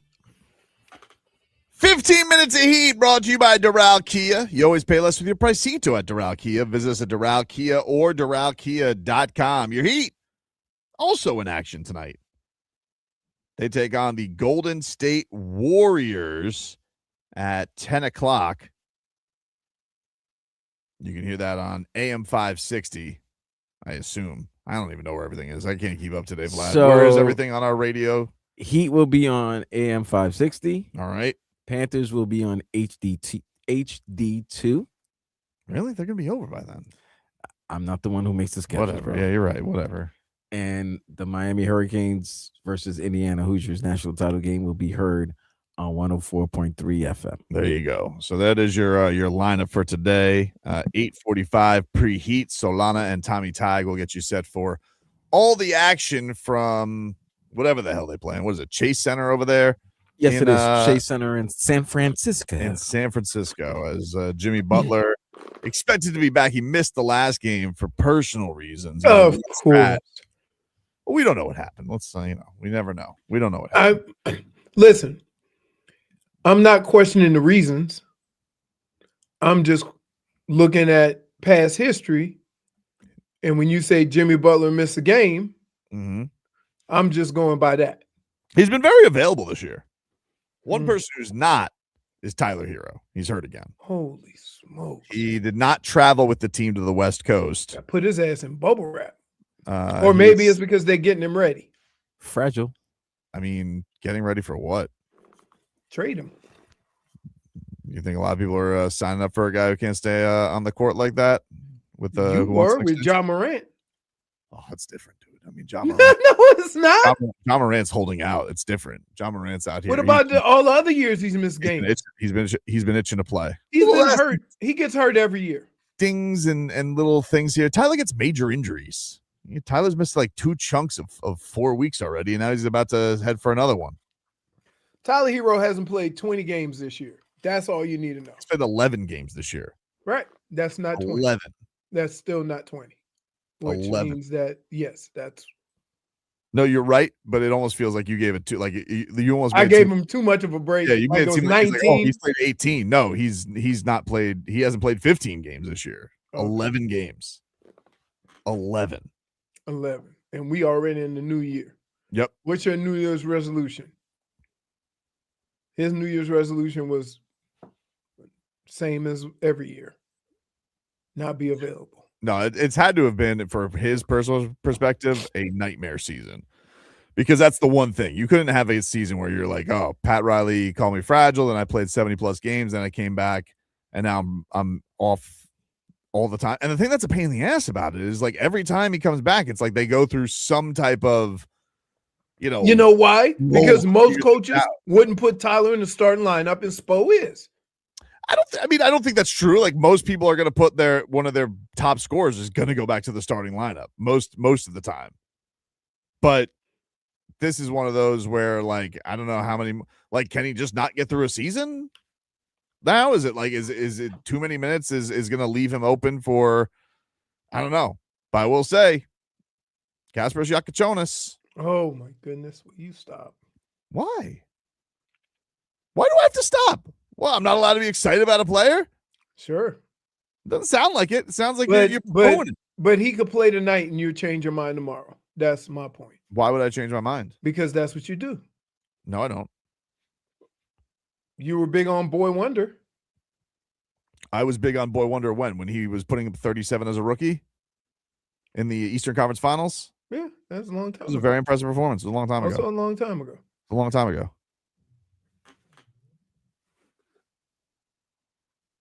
Don't dismiss my Giacochonis enthusiasm. I'm dismissing it. It's just what you do, though. It's like it's not true. It's not a genuine dismissal. You just like to do it because I can't be happy about anything. Leroy, you're the dismisser. He really is. Like, it should be his superpower. Really?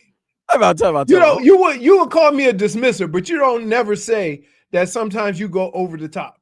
All I said was Kasparas Giacochonis played great the last couple of games. Is that not true? That's not what you said. Leroy the dismisser is kind of funny when you dismiss everything that you said. Like, when every time everybody goes against you. Like who? He dismissed being called a dismisser.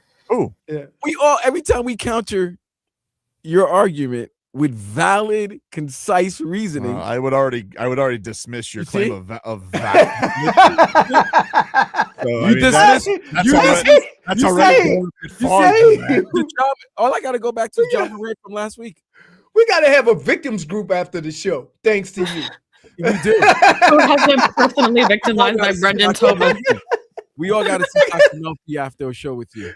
I think I'm handling everything just fine when it comes to the John Morant saga. What? Yeah. Wait, for the first 2 days, you got all excited, and then you go, I don't even really know if I really want him. No, what I said was Heat fans are losing the plot, and they're like, "Oh, I want him." It's like, well, I'm not giving up.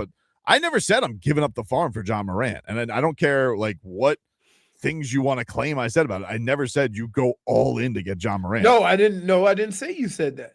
It kind of feels like you did. No. I said your enthusiasm to get him. I didn't say what you have to pay. And then when he didn't play or he had a little situation, you say, I didn't even say I really wanted him. I will take him at a certain price. Otherwise, what I said, you did say. No. Not you said you wanted John Morant, and then at a certain point. No. See, this is it. This is why we got to light incense and huddle around a fire, right? And but talk about grievances, right? But you're also firing falsehoods. It's not. No, true. I'm not. You are. I never at no point in time did I ever say anything about what it would take to get John Morant. I only said you want him. And I said, I don't. And then you try to put caveats in it. I don't care if it's free. I don't want John Morant. He gets hurt and he's always in trouble. And he plays no defense. Okay. Did you see what he did this weekend? He doesn't help this team. Really? Yes, he does not. Okay. Because that's all we need is to be playing Orlando. He's holding back. Chris crossed up. Who would he be holding back on this team? Huh? Who would he be holding back on this team? It's not a riddle. You just asked. No, you said no. I mean, you say one person.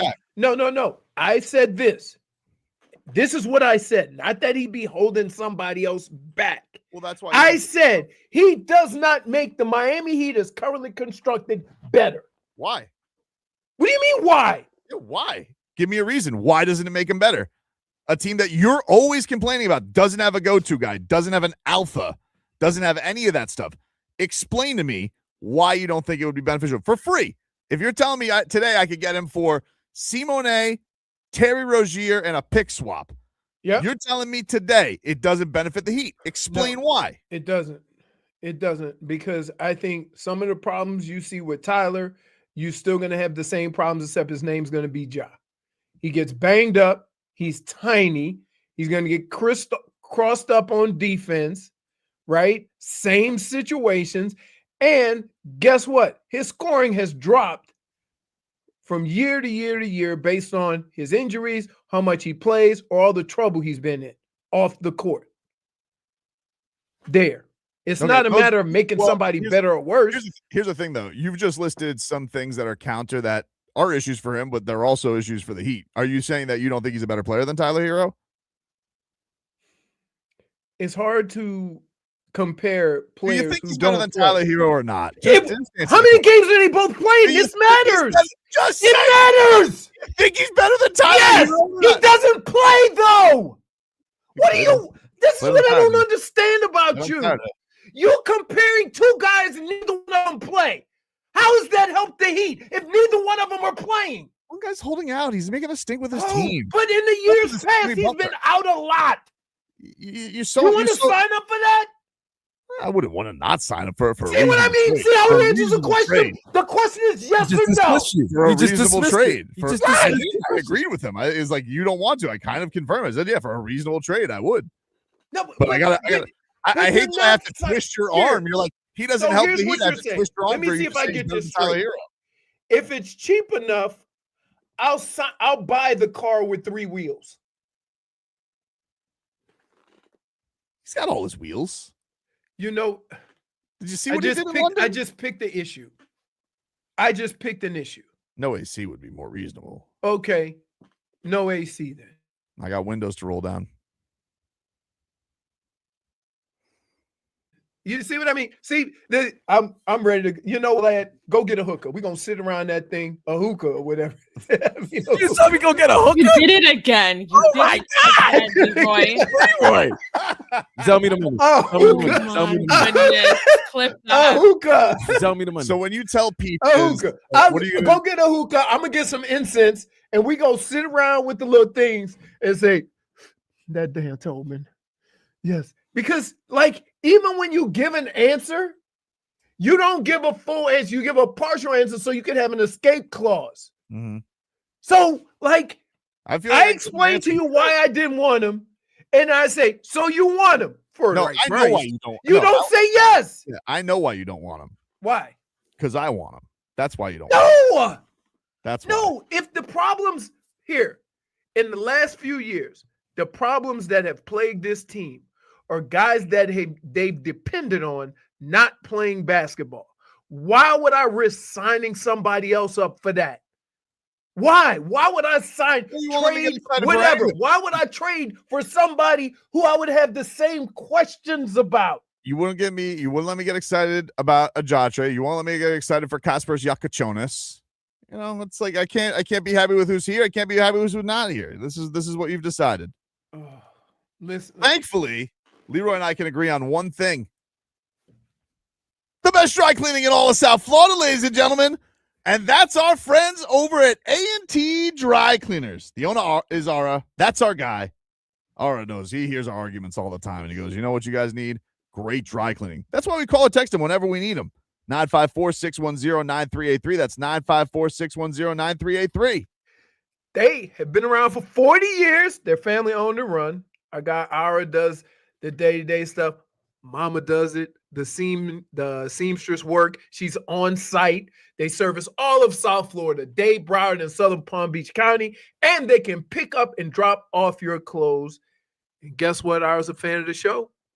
He wants to take care of our audience. He has a special deal for our listeners. If you use A&T Dry Cleaners and mention Tobin and Leroy, you get 25% off your order.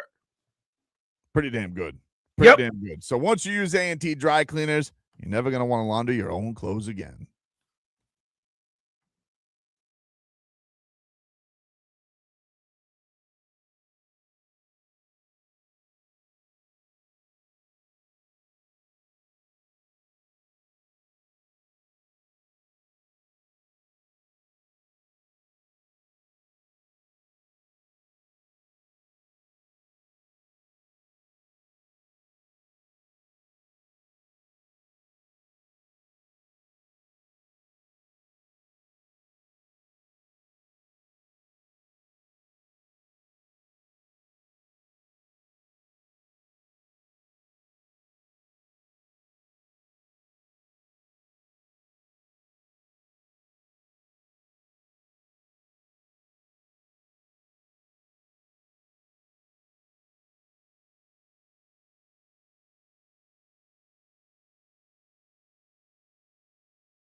It's time, ladies and gentlemen, to play a little all right. Oh, no. To close out on Monday's show here. I'm looking on social media as we speak, Leroy. See Mike Cunha, boots on the ground, going through some of the tailgates right now. Oh, it's my boy Dave. Already. I also see Will Manso has tweeted out some people, some local residents in Miami Gardens, $200 to park on the lawn. Oh, 200. I was right. Yeah. Discount. Little No discount. blocky. 200. I'm not telling them no blocky. No, 200. You get what you get. You don't get upset. No blocky. I'm going to fit as many cars on here as possible, you sucker. Here's what sucks. You ready? What sucks about no blocky?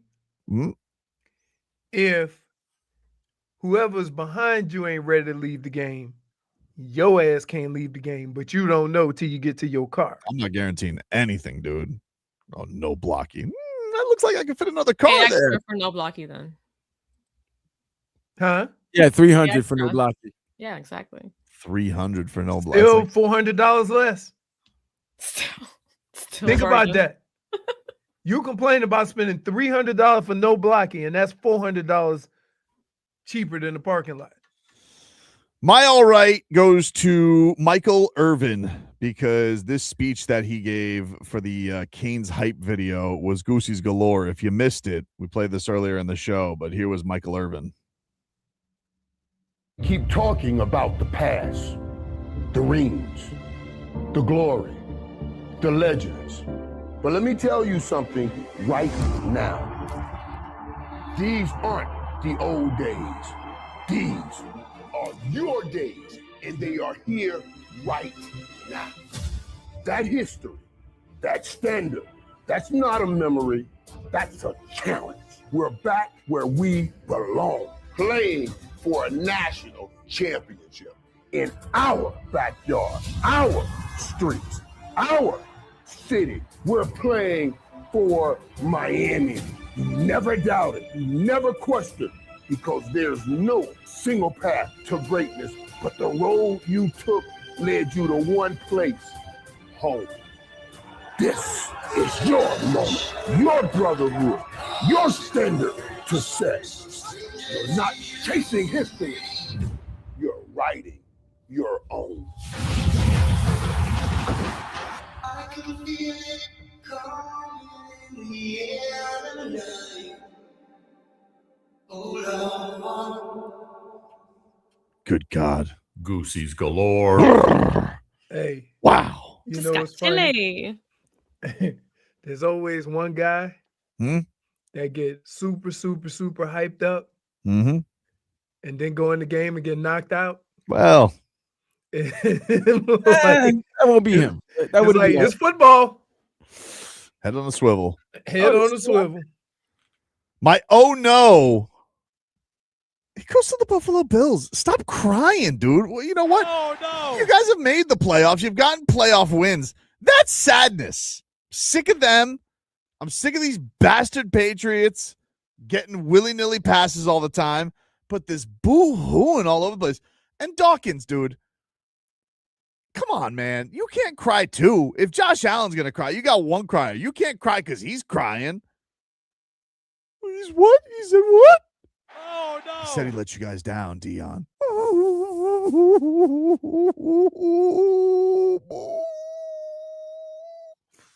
You guys should be used to it by now. Anyway, Leroy, what's your all right? No. So I'm going to go my oh no first. And I'm not a big fan of fan bases or teams complaining after they lose, right? Football games, we watch sports. We've all watched plenty of sports, and they go a number of different ways all the time. Sometimes you got to win a well-played game, like Miami against Ohio State, where there were hardly any penalties. And sometimes you got to win a penalty fest. Both teams have the same conditions. The one thing that I can't do anything about is you turning the ball over the way you did. Don't look outside. Don't look at officiating. Don't look at anything. Okay, you don't have those 4 turnovers, Buffalo probably wins. So stop complaining to the fans, to the coaches, to the players. Stop complaining. Your quarterback didn't have his best of days and you lost. It happens. But to say we would have won if not for somebody else, you would have won if your guy wasn't throwing it to the other team or dropping it. Yeah. Let's start there. For my all right, in the last couple of months, getting ready for Martin Luther King, the celebration of Martin Luther King and his birthday. I've seen a lot of protesters around the country and the world. And the one thing that makes me proud to say I am an American is the fact that regardless of what your reasonings are, most people are out there doing it peacefully, which is something that Martin Luther King stood for. And with all the adversity going on in the country and the world, for all people to still remain peaceful and fight the good fight, it makes me feel good that all is not lost, right? That cooler heads at some point will prevail. We will be in a better place, but I do appreciate turning on the TV and seeing people protest peacefully. And if anything, those who are not peaceful will get exposed in these situations. Goosey, dude. Beautifully said. All right. Jennifer, what's your all right? No. Well, my all right goes to the day finally arriving, boys. We've got snow making landfall once again in North Florida. But in South Florida, we have a Category 5 hurricane in the horizon. Yeah. Oh, did you see the thing I got from the Keys? Dear Indiana fans, be careful. Mm-hmm. We want a Category 6. Oh, man. Can it get here already? What are we going to do with ourselves the rest of that? I guess we I gotta know watch what I'm going to do. I'm going to try not to eat these damn ribs. Oh, man. They're still just cooking in there. What time are you eating these? They're for the game, but it's 8 hours. Smoking them for 8 hours. So I started at like 10. What's your oh no, Jennifer? Oh, and also my all right goes to Matthew Tkachuk finally being back for the Cats. Yeah.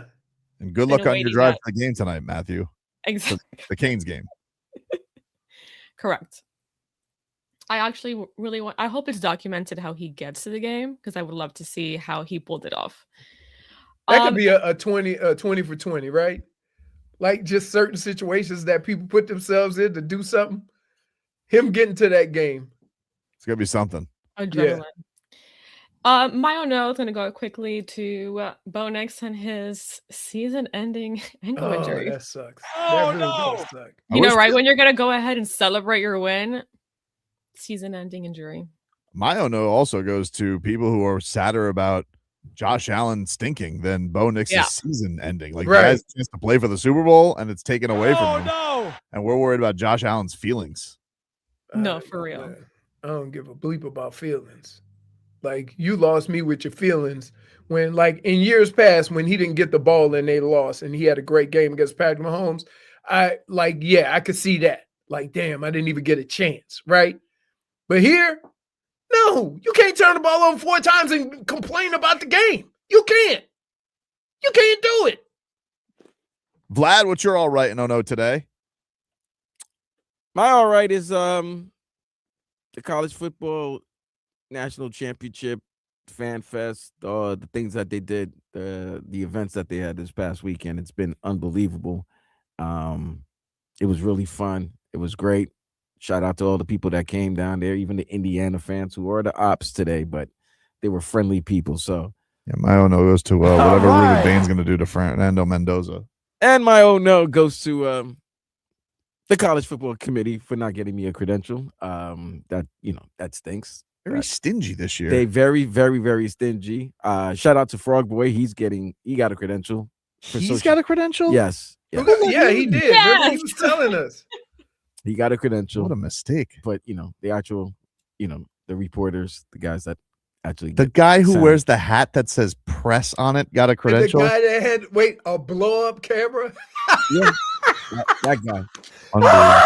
They're God. very strict on his credentials. Well, you would think the guy who the last time the Canes were playing for a national championship and he thought he was going to win, he had to be the one to tell Joe Zagacki there's yellow laundry on the field from Terry Porter. You would think that the station would look out for Vlad day before his birthday and all of that, but no. So that's my own. That's my own. I mean, go ahead on and put it out there. What? Like it's the station's fault. I mean, it's everybody, but I'm not gonna throw them under the bus as of yet. Maybe something can happen, but I doubt it. And they still got me working on my birthday tomorrow when I said I didn't want to work on MLK Day or my birthday, but they still got me. So back to back? Yes. You seem to be working on both days. I'm working every damn day this week. Jeez. I'm working 9 consecutive days. And you know what? Station, I better get some cake tomorrow. You heard me, Len. There. You heard me, Len. Orange and green cake, dude. Cake. And presents. Oh, you being. Oh, he wants presents. Hey, Vlad, you know what I had to wish for my birthday the last 2 times? That it got in the newsletter. That's it. Oh, yeah. I wasn't asking for gifts or Well, nothing. keep wishing for But year the number person, 3. the person that you're supposed to be the closest with on the show.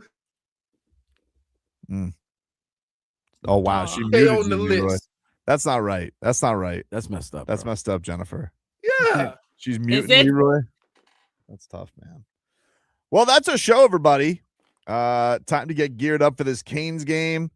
Everybody enjoy the action tonight. Panthers and Heat, also good luck to you guys, but focus right now is on the U. So we appreciate everybody for tuning in.